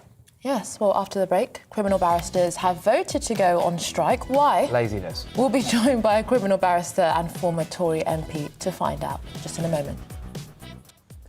Hello there. A fine day today across much of the UK. Bright, sunny skies, pretty mild as well by this afternoon after a chilly old start. There is some rain, however, across the northwest. That's from this weather front that's just eking slowly towards the UK. There's another warm front in the south, and that is going to bring some warmer air later in the week, but also some rain tomorrow across parts of eastern England. For today, though, as I said, for the vast majority, dry, fine, hazy sunshine out there. The cloud is increasing across Scotland and Northern Ireland. We do have some rain trickling into the west of Northern Ireland, the Highlands, the Western Isles and the Northern Isles of Scotland. The breeze picking up here as well. Temperatures, even where it stays dry across Scotland, Northern Ireland, 9-10 degrees. But for England and Wales, the teens quite widely, and maybe up as high as 16, possibly even 17 degrees across parts of the east. Much of England and Wales staying dry and fine through this evening, but the rain will spread through Belfast, through the central belt of Scotland as well. So turning quite damp here overnight. Some mist and fog is likely across the south. Temperatures holding up at 6, 7, 8 degrees Celsius. It will turn colder as the skies start to clear in the northwest later on. On a brighter day here to come tomorrow, although we could start with a touch of frost and certainly some fog for Northern Ireland. A different day for England and Wales, much more cloud, line of rain spreading southwards and some heavy rain likely over the Midlands, parts of southern England at times. Some uncertainty about exactly how far east and west that rain is, but as I said, it could be pretty heavy. Quite mild the air though, so temperatures even where it's cloudy and rainy still up to 13, 14 degrees. Western parts seeing some afternoon sunshine developing, just a few showers in the far northwest. The showery rain in the east will linger well into Wednesday evening before it finally heads out into the North Sea. And once that's gone, bar a few showers on Thursday across Scotland and Northern Ireland. Most places set fair with plenty of sunshine as we head into the weekend. Goodbye.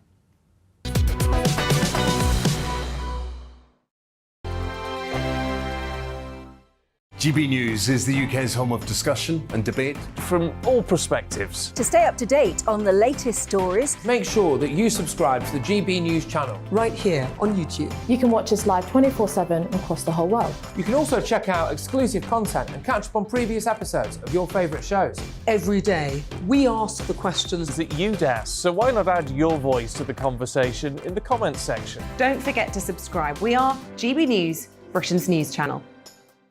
Every night at 11 on GB News, we bring you the next day's stories the day before. It's basically like time travel. If it's a big story, we'll cover it, guaranteed. But we'll also have some fun along the way. Big opinions, big laughs. Sometimes big hair.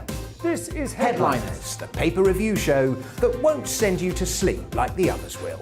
11 p.m, 7 nights a week. Join us.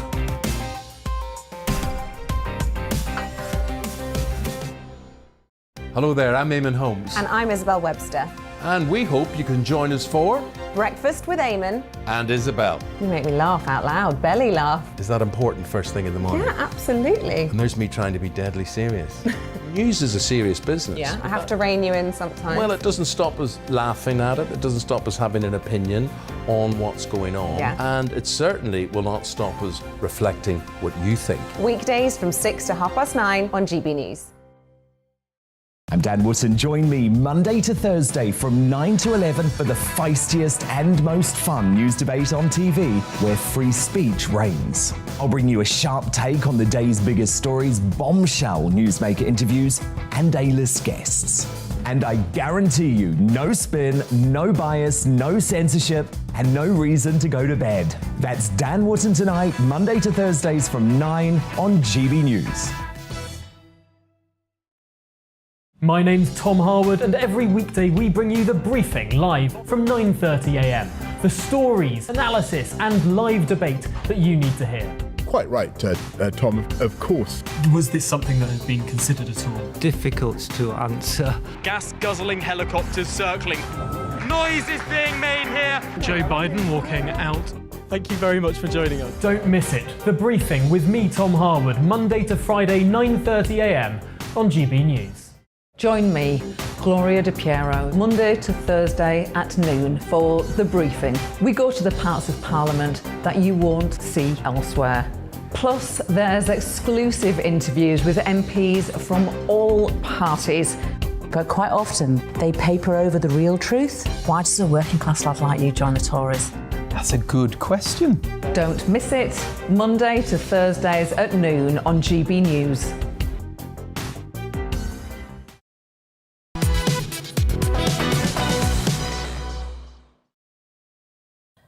Welcome back. It's 11:19. This is To The Point on GB News with me, Anaya Falarin-Iman, and Patrick Christys. We're live on your TV, online and radio this morning. Yes, indeed. Now, criminal barristers are overwhelmingly willing to take industrial action over the government's timetable for legal aid reform. Now, an incredible 94% of members of the Criminal Bar Association voted to take strike action, apparently. However, a Ministry of Justice spokesperson said they were disappointed by the proposed strike action, obviously, and encouraged criminal barristers to read our proposals in full and respond to the consultation, rather than being drawn into action that will harm victims of crime. That's what they say, of course. Yes, this, of course, comes during a record backlog of criminal and civil cases as a result of the pandemic. Well, joining us now in the studio to talk about this is Jerry Hayes, a criminal barrister and former Tory MP. Thank you so much for joining us. I mean, what do you think? Do you support the barristers' strike? Of course I voted for it.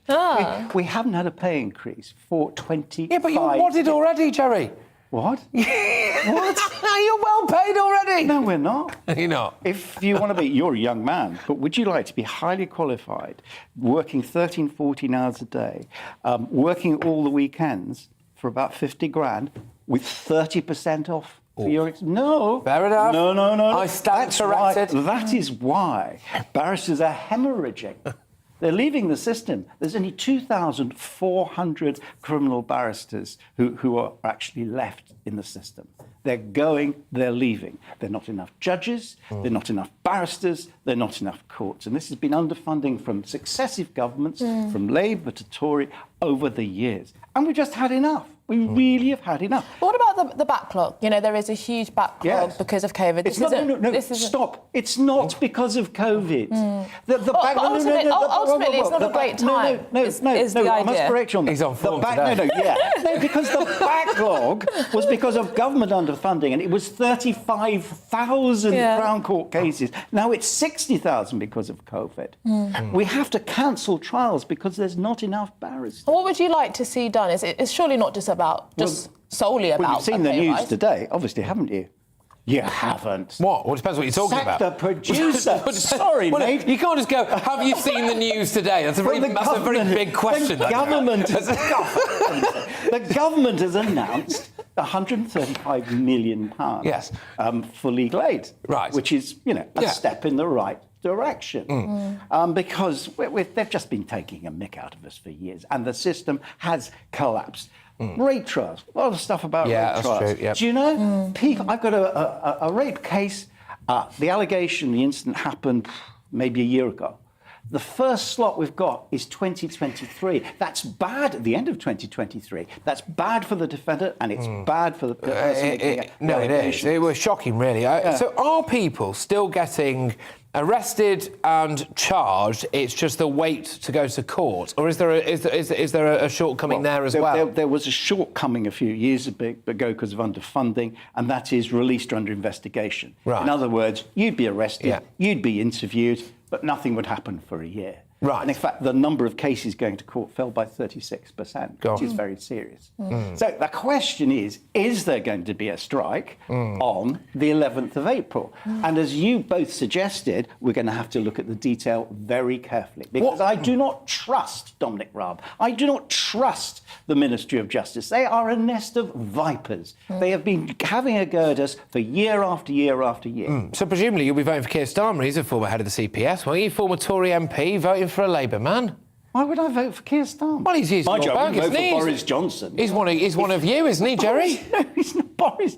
How can I vote for Boris Johnson? I mean, Boris Johnson, when you've got You're not going to go Lib Dem, are you? I'm not going to go anything at the moment. But, I mean, for heaven's sake, how can you vote for someone who's got no principles, no judgment? Can you? It's going to be tears, and there are tears. Look at the people who got around him. You're covering Ukraine. Priti Patel. Hopelessly incompetent. Well, Liz Truss. Liz Truss, what is the point of Liz Truss? She's like lettuce. I've never quite understood it. Well, that's your party, isn't it? Not my party at the moment. Are you politically homeless, Jerry? I am politically homeless. Well, Perhaps if you two could start a really good middle-of-the-road party, no chance with you. No chance. Who's to the right of Genghis Khan. All right. No, right, OK, so what does a strike actually solve? Well, it's not really a strike. The fact is it is solved quite a bit. We've got there's a thing called the Bellamy Report, which was looking into legal aid, and the bare minimum was 135 million, 100 million to give money to solicitors' practice and 35 million for advocates, barristers and higher rights solicitors.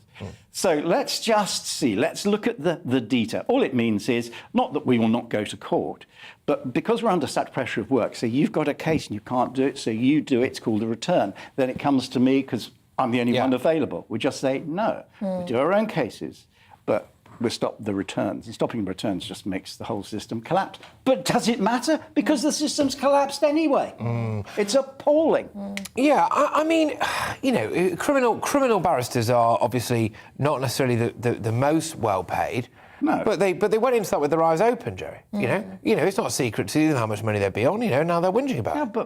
But if you're from an ethnic minority, if you're a woman, if you're a carer, you actually earn less. Now that's completely and utterly wrong. It does nothing for diversity, nothing for equality. Now I'm not being woke. I'm just being practical. People who don't have family money or wealthy parents find it difficult, and that's wrong. Okay. And ultimately, at the end of the day, it's the victims of crime who are being let down, not necessarily by the strikes, but just by the system, I suppose. By the system. And we want the system to work. We want more investment for more judges, more courts. They had this wonderful idea in 2018. We'll save money. What we'll do, we'll stop the number of judges sitting certain hours. It's insane. How's the closure of various magistrates' courts impacted on this? Oh, that's a big deal. I mean, 95% of all cases, are dealt with in magistrates' courts. There's a backlog there. I think it's about 400,000. Yeah. Well, it used to be me when I was a local. Sorry to interrupt, but when I was a local reporter, that used to be one of the best things I used to do. You go to your local magistrate's court. I mean, often my friends would rock up, to be fair, but I'd be sat there. And, you look. Well, that court, the one in Kendal, which is where I was at the time, that's shut. You have to go all the way to Barrow, which is an hour and a bit drive, and that's just a case study of an area, and that's happening right across the country. I mean, the closure of magistrates' court, it's rough justice, isn't it? Of course, it's rough justice. It was to save money, and they closed a lot of Crown courts as well. And now they're thinking, we need more Crown courts. None of this stuff is brain surgery, but the means of travel at the moment seems to be a lot better than it was. But the trouble is, you've got dear old Dominic Raab, who doesn't really understand at all. He's just saying solicitors can tell people to plead guilty at the police station. But what's the alternative, Jerry? Who else is there? Well, there's lots of people. I mean, Robert Buckland was very good. Yeah? Michael Gove was very good. But Michael Gove can just about do anything. Well, that's what I was going to say. I mean, he's taken over effectively from Priti Patel, hasn't he? He's getting the sort of visa problems, which is a disgrace, an absolute disgrace. Whatever party or wing of a party you're on, the way we have handled visas in this country to Ukrainians, and we see how they're being bombed, and we see how they're being... When's the Ukrainian moving in with you, Jerry? Well, not going to. No, I'm not. You haven't got the room. No, we haven't got the room. Making people feel Well, are they moving in with you then? You'd have to move out the whippets. They'd take one look at my flat and they'd go back to Kiev. I tell you that much. You'd have to move out the whippets and the stock. God, sorry, come on. I mean, why hasn't there been any political will to deal with this then? I don't know. Because the Home Office has always been a complete and utter mess. I mean, no one can run anything properly. And a number of people have survived it. Ken Clarke was quite a good Home Secretary because he's not soft and cuddly at all. He's quite a tough cookie. Priti Patel. I mean, if you're fairly sort of low grade and don't have much of a brain and lose your temper with people, it's going to end in tears. And it's time. Do you want to be a Tory MP again in the future? No, I don't. I did 14 very happy years when it was great fun. It was great fun. Can you imagine Margaret Thatcher behaving in the way that Boris Johnson does, or any member of this cabinet? Whether you agree with her or disagree, she was straightforward and she was honest. You knew where you were with her. What's happened to monetarism? We've seen inflation. We've seen people printing money. Inflation's going to go through. Me and Liam Halligan were warning. He's on next, I think. He is, yeah. Yes, yeah. Good man. And, he's been warning about this for years. And it's all coming through, oh, it's going to be inflationary. Too much goods chasing too little money. Or too much money chasing too few goods leads to inflation. Yeah, just to kind of return it as well to our justice system, really. Yeah. I mean, our prisons are a big issue as well. I mean, we haven't got enough room, I suppose, really. So there's that other thing of, let's just say we dare to arrive at court one day, right? And then all of a sudden you get found guilty, you get sent down. You know, we need more prisons, do we? As well? Well, as well as the fact that there's a prison building programme at the moment, but no. Is it the answer? Right, so are people going to go on strike or not then? I don't know. We've got to look at it very, very carefully. Well, what are you going to look at? We're going to look at, OK, this is the bare minimum that was recommended. When's it coming in? Is it going to be phased? Right. Read the fine print. Do you think the public will react well to this, Jerry? Because it sounds. I can see your average man and woman on the street now thinking, you know, I want justice. And the barristers, look, rightly or wrongly, there is a trope about barristers that they're relatively well paid, right? And when you hear about these people going on strike, it doesn't look good, Jerry. Well, it doesn't look good. But the reason we've got what we've got is because we threatened industrial action. And we had 2 ballots. And 94% of barristers said, look, we've had enough. This is going to be, because a trial collapsed yesterday, my first day off I've had in months. Well, it's not a day off because I'm being spoken to by you guys, but... Well, it could be worse. It could be an awful lot worse. It could be you on your own. Oh, there we go. On that note, Jerry Hayes, ladies and gentlemen, thank you very much, Jerry. Always a pleasure. Great to have you on the show. Jerry Hayes, criminal barrister, former Tory MP. I think fair to say no longer a Tory MP, by the sounds of things, of course. But look, we're going to delve into the terrifying world of my inbox now. GBViews at gbnews.uk.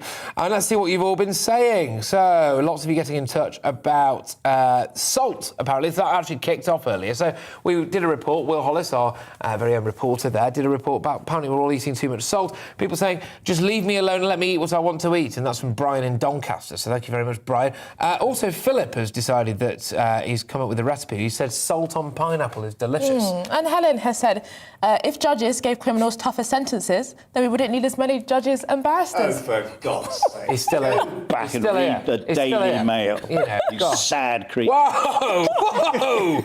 Yeah, we are live on the news, Jerry. Live on the news. Well, he's not going to sue, is he? Well, yeah, because it's on your slot. Well, you can't sue because you'll be on strike. Anyway, right. Nobody ever mentioned the gig economy like taxi drivers and van drivers, where workers earn less than the minimum wage. Companies get around this by forcing their workers to be self-employed. That's from Martin, and that's in relation to the fact that a lot of workers apparently only get a week's notice for what shift they're going to do. Yes, and Stuart has said too much court time's wasted on prosecuting woke crimes. Oh, for heaven's sake. He's still here. Where did these people... I'm glad I stayed. I mean, really? I mean, he lives in a bunker with his mother. Well, I actually think you'll find that that's Stuart, and Stuart is an avid viewer of GB News. Well, he must be a wonderful man. Wash your mouth out with soap, Jerry. Anyway, right, after the break, we'll be talking to Liam Halligan, of course, our very own economic expert. In fact, I believe he's our economic editor. Stay tuned, we're going to go to the news shortly.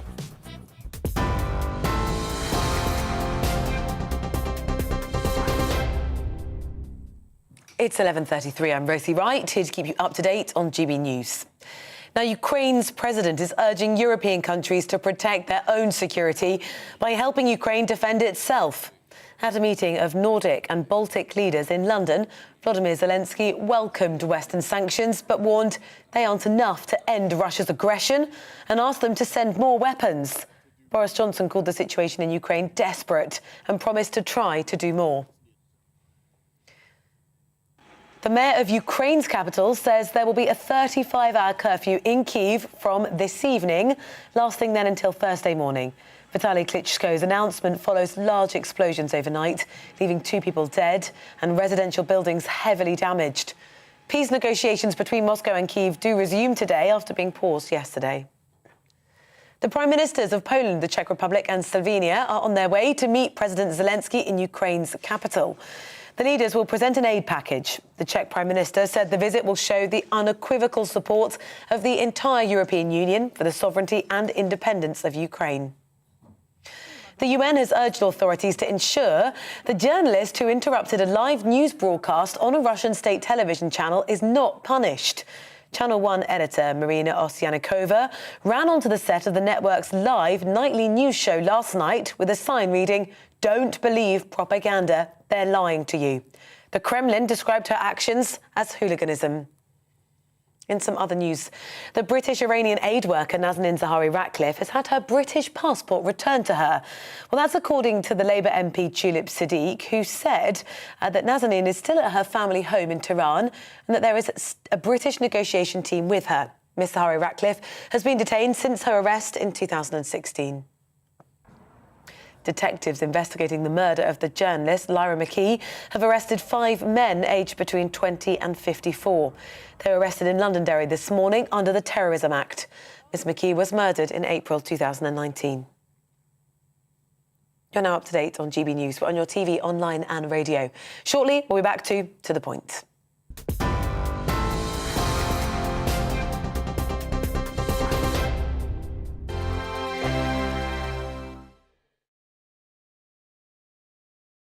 GB News is the UK's home of discussion and debate from all perspectives. To stay up to date on the latest stories, make sure that you subscribe to the GB News channel. Right here on YouTube. You can watch us live 24/7 across the whole world. You can also check out exclusive content and catch up on previous episodes of your favourite shows. Every day, we ask the questions that you'd ask, so why not add your voice to the conversation in the comments section? Don't forget to subscribe. We are GB News, Britain's news channel. Every night at 11 on GB News, we bring you the next day's stories the day before. It's basically like time travel.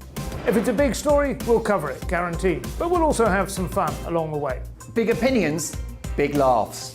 Sometimes big hair. This is Headliners, the paper review show that won't send you to sleep like the others will. 11 p.m, 7 nights a week. Join us.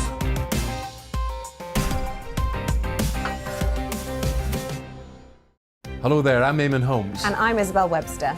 And we hope you can join us for Breakfast with Eamon. And Isabel. You make me laugh out loud, belly laugh. Is that important first thing in the morning? Yeah, absolutely. And there's me trying to be deadly serious. News is a serious business. Yeah, I have to rein you in sometimes. Well, it doesn't stop us laughing at it. It doesn't stop us having an opinion on what's going on. Yeah. And it certainly will not stop us reflecting what you think. Weekdays from 6 to 9:30 on GB News.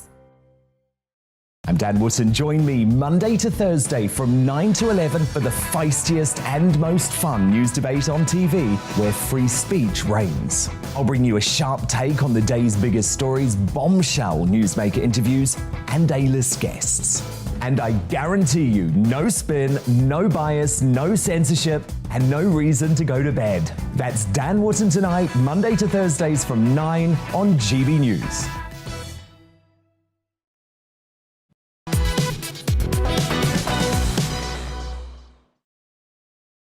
Good morning, everyone. It is 11:37. This is To The Point with me, Patrick Christys, and Anaya Falariman on GB News, of course. We're live on your TV, online and radio this morning. Yes, the Office for National Statistics released their latest unemployment figures this morning. The number of people currently on a payroll rose by 275,000 between January and February this year to a record 29.7 million workers. Well, here to help us decode what these figures actually mean for wages, inflation, and the great British economy is GB News' business and economics editor, Liam Halligan, who you can watch, of course, on his programme On The Money, 1 p.m, Monday to Friday. Liam, explain this whole thing to me, please. You've focused on the unemployment the employment numbers, the unemployment numbers. Unemployment now is 3.9%. God, when I was a kid, it was up at 10% back in the 1980s. Oh. So that's really good news. The labour market is tight in the sense that there's lots of vacancies. So if you want to work, for the most part, then you can work. Of course, it's not the same in all parts of the country, but there is work out there. Yeah. The bad news is, you mentioned it, Patrick, wages. Average wages during the year to January, they went up by 3.8%. Now, that sounds not bad, but when you consider that inflation in the year to January was 5.5%, the cost of living rise, that means, on average, what we call real wages after inflation actually fell.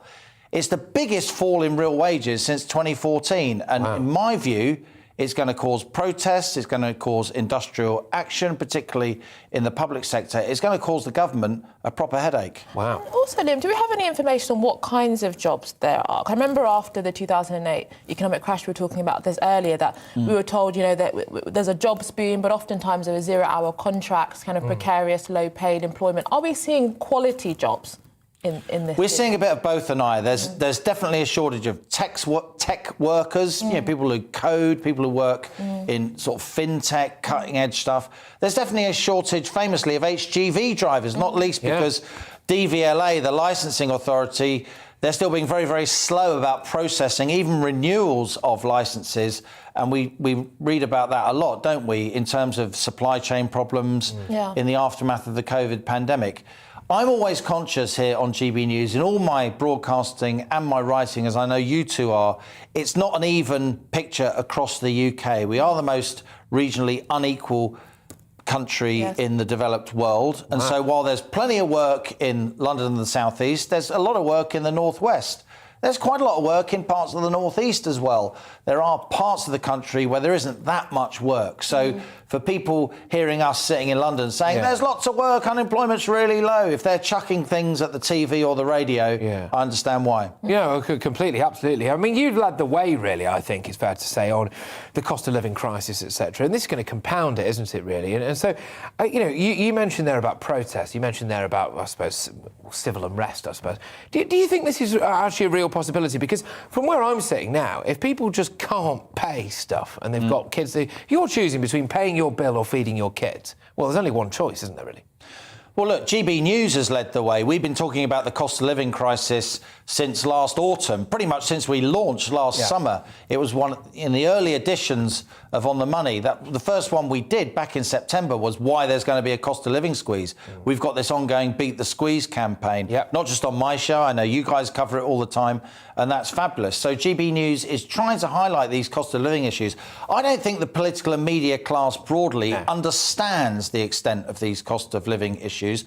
I don't think they understand what it's going to mean in April when the average household utility bill goes up by 54%, by 700 quid. I'm dreading it. And that's before you include the increase in energy and food costs because of this Ukraine crisis. It's not all doom and gloom. Look, the oil price today is back near $100 a barrel. It was up at 130 this time last week. Maybe the markets are sensing that this Russia-Ukraine conflict may come to an end.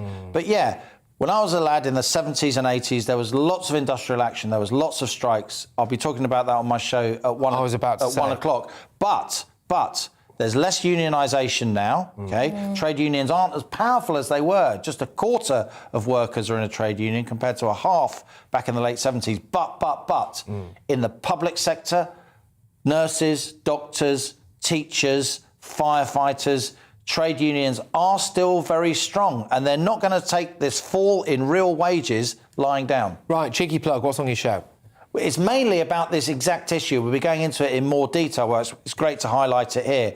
Wages, industrial action, prices, cost of living squeeze. We'll also be talking more about the oil price, the fall in that oil price.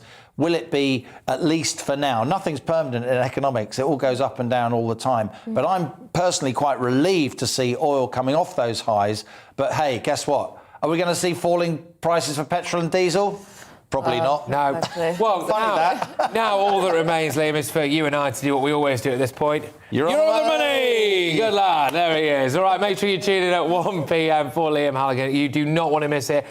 Frankly, basically, we should all care about the pounds in our pocket, and Liam is the expert when it comes to that. So there we go. Right, now, we just want to bring you some news that broke a short time ago, apparently. Frankie Smith, the mother of murdered toddler Star Hobson, has had an 8-year prison sentence for causing or allowing her daughter's death increased to 12 years at the Court of Appeal. Yeah, I mean, it's hard to argue with that, isn't it? Really, I mean, it's one of the most depraved crimes you can ever imagine committing. In fact, I've just found this out for the first time now, live, along with you, the viewer and the listener. But I mean, 12 years doesn't even seem like. Yeah, I mean, I think that is a really big question mark over sentencing. Is that the... And you just really think, I mean, we've touched upon Priti Patel briefly throughout the show, but, you know, that was one of the things that was meant to define her position, being tough on crime, getting tough on a lot of these issues, and it doesn't really feel that that has really materialised, and for such a horrendously sickening crime, quite frankly, 12 years doesn't really even feel... Is that the price? Look at that young girl there. You know, is that the price of her life? Is it 12 years? 12 years. You know, I can't remember off the top of my head now exactly how old this poor girl was when she sadly died, but she had years to live. You know? Yeah, and I think, you know, people try to say, oh well, it doesn't deter. Well, I don't really know if deterrent is the main purpose. It's punishment. That's what the purpose, I think, of a large prison sentence is. It's punishment. Yeah. And I think that's what should be brought back into our thinking when we think about sentencing as well. Yeah, and I think as well, look, there are certain crimes where I don't think a deterrent matters. I think the Wayne Couzens example with Sarah Everard was one that really stood out for me. I suspect that guy would have done something like that, and even if we had to say the death penalty, some people are just warped, right, aren't they? And I think he would have gone and done something similar like that, regardless of whether he had death penalty or whatever. And if you've got it in you to kill a toddler, right? I mean, are you thinking about the prison sentence? Exactly. You just an animal. Anyway, right, moving on. Scientists have discovered a new way of treating the deadliest type of brain tumour, which could extend people's lives, apparently. Less than 1% of people live longer than 10 years with a... glioblastoma, apparently. But a new drug could be about to change that, which makes tumours much more susceptible to radiotherapy. Yes, our Yorkshire and Humber reporter Anna Riley spoke to one brain tumour sufferer in Skipton who has praised the new treatment and defied the odds of survival.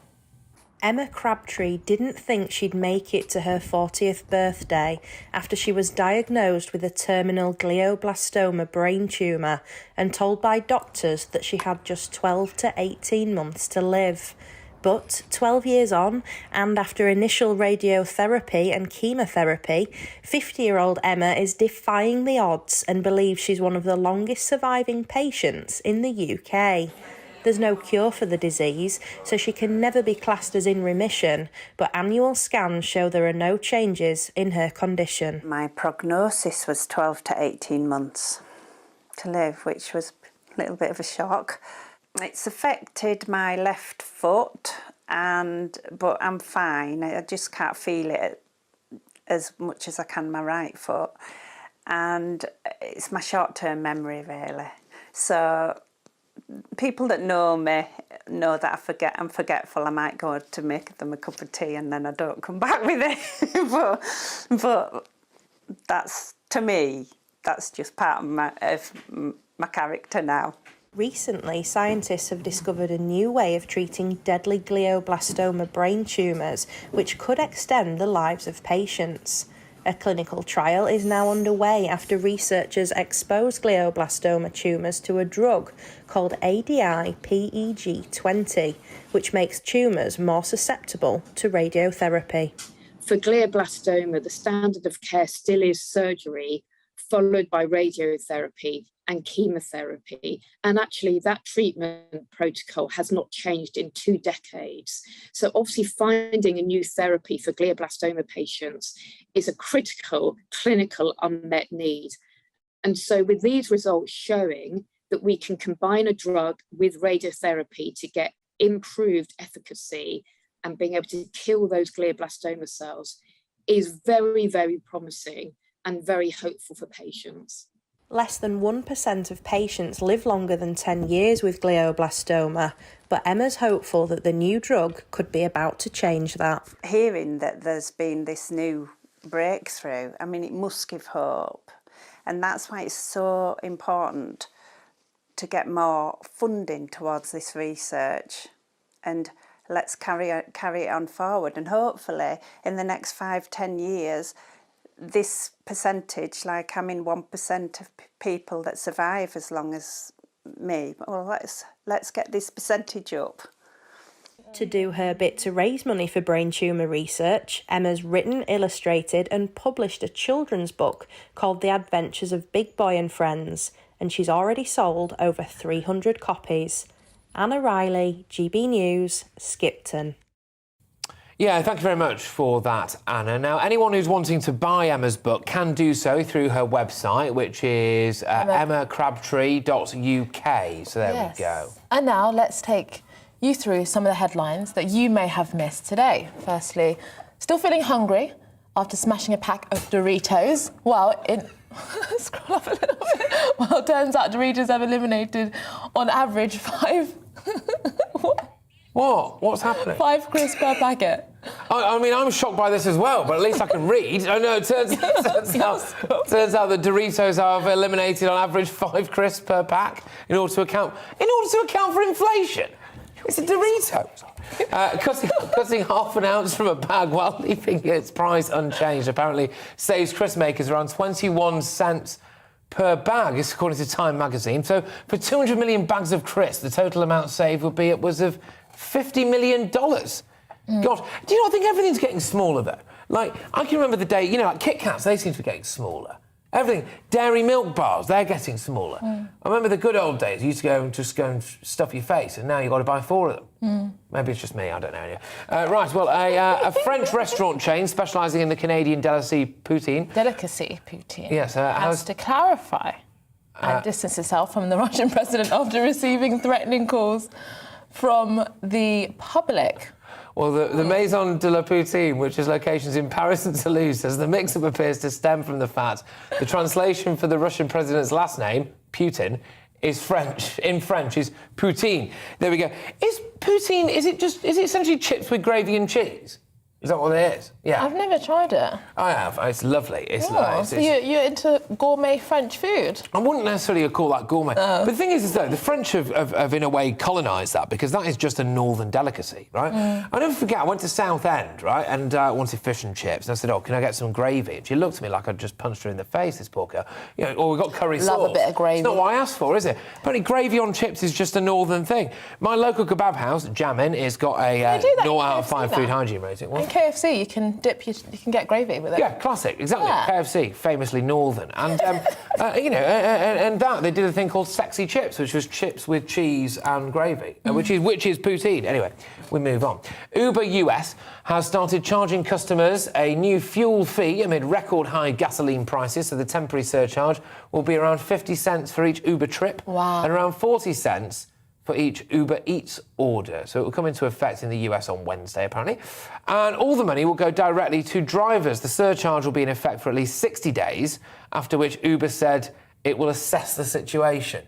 I mean, Uber's not... I mean, I know this is in the US, but is it just me, or is Uber getting more and more expensive? Oh, it's incredibly expensive. But, I mean, I wonder if some of it very recently has been to do with the strikes that happened in the tube down south in London. But the thing is, this is really what we're seeing now, that the squeeze is going to be felt in every single element of society. Everything is going up. And we just talked about it with our economics editor. And I just think ordinary people are going to be feeling this bite. Absolutely. And the lack of will to do anything. It really boggles the mind. It seems like a very open goal for the government to get a lot of support, which is helping people keep more money from their pay packet and not squeezing them and leaving them, as you rightfully mentioned, Patrick, between heating or eating. But doesn't seem to really be on the top of their priorities. No, and I think, look, obviously the people right at the bottom of the chain, people are on the breadline or below the breadline, frankly, of course they are going to be hit. They're already in trouble. They're going to be in more trouble. But actually, I think there's those just about managings, aren't they? Right? And that's what we're going to see now, I think. Those people drop down into, well, they're not managing anymore. Yeah. And that's a huge number of people. And actually, that's a massive problem that's going to hit us, because, these people are probably, look, let's just say, roughly speaking, on 30 grand a year, 40 grand a year, maybe, which is a good salary. And, well, if you can't afford to live off that anymore, then we are in trouble, aren't we, really? Yeah, I really think so. Anyway, now Elon Musk has seemingly decided to take on Russian President Vladimir Putin himself, challenging him to a fight for Ukraine. Yes, a physical fight. He tweeted out of the blue, "I hereby challenge Vladimir Putin to a single combat. Stakes are Ukraine." Then in a follow-up tweet, Musk posted a whole message in Russian saying, "Do you agree to this fight? I challenge you to a duel." I challenge you to a duel, yes. Elon has taken an active role in the ongoing war between Ukraine and Russia. Well, that might be a bit of a stretch. Well, I think he's kept them online, hasn't he, apparently? Speaking to Ukraine President Zelensky and providing Starlink internet equipment to the Ukrainian people too. Can I just say, this isn't the worst idea in the world. Look, we all want this war over with. Let Elon fight Vlad and just be done with it. Yeah. What if Vlad wins, though? Well, that would be a worry. I mean, I mean, it is interesting the role that these billionaires, these almost trillionaires, effectively, are now playing in global politics. I mean, now they actually do have rockets and things like that can send us out to space. I mean, they're having a greater and greater voice. And I mean, I've been quite fond of Elon Musk. He's been very critical of wokeness. He's spoken out against cancel culture. And even some of the more draconian COVID restrictions. He actually spoke out against some of the policies of Justin Trudeau in Canada. So respect to He seems pretty Musk. sound, doesn't he? I like the name Musk. Musk. Yes, exactly. Right, OK, so we're going to go to your views now to wrap up the show. We're going to find out what you guys have been saying. And Paul's been in touch. And Paul says, chips, fish and gravy, that's dirty, Patrick. It's not, Paul. You've not lived. Going back now to Carol. Who's going to pay to rebuild Ukraine? And it's an interesting one, this, actually. I thought about this. I don't know about you. Look, let's just assume this thing ends at some point, right?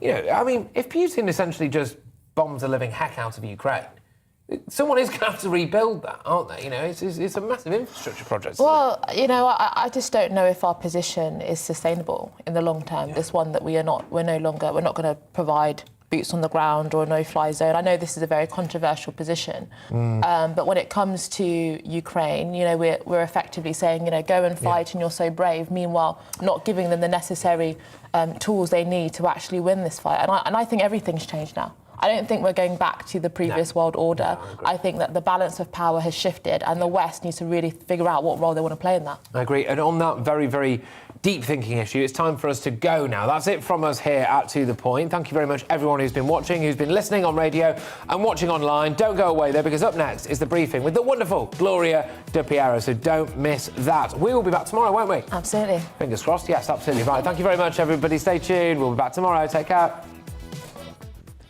Hello there. A fine day today across much of the UK. Bright, sunny skies, pretty mild as well by this afternoon after a chilly old start. There is some rain, however, across the northwest. That's from this weather front that's just eking slowly towards the UK. There's another warm front in the south, and that is going to bring some warmer air later in the week, but also some rain tomorrow across parts of eastern England. For today, though, as I said, for the vast majority, dry, fine, hazy sunshine out there. The cloud is increasing across Scotland and Northern Ireland. We do have some rain trickling into the west of Northern Ireland, the Highlands, the Western Isles and the Northern Isles of Scotland. The breeze picking up here as well. Temperatures, even where it stays dry across Scotland, Northern Ireland, 9-10 degrees. But for England and Wales, the teens quite widely and maybe up as high as 16, possibly even 17 degrees across parts of the east. Much of England and Wales staying dry and fine through this evening, but the rain will spread through Belfast, through the central belt of Scotland as well, so turning quite damp here overnight. Some mist and fog is likely across the south. Temperatures holding up at 6, 7, 8 degrees Celsius. It will turn colder as the skies start to clear in the northwest later on. On a brighter day here to come tomorrow, although we could start with a touch of frost and certainly some fog for Northern Ireland. A different day for England and Wales, much more cloud, line of rain spreading southwards and some heavy rain likely over the Midlands, parts of southern England at times. Some uncertainty about exactly how far east and west that rain is, but as I said, it could be pretty heavy. Quite mild the air though, so temperatures even where it's cloudy and rainy still up to 13, 14 degrees.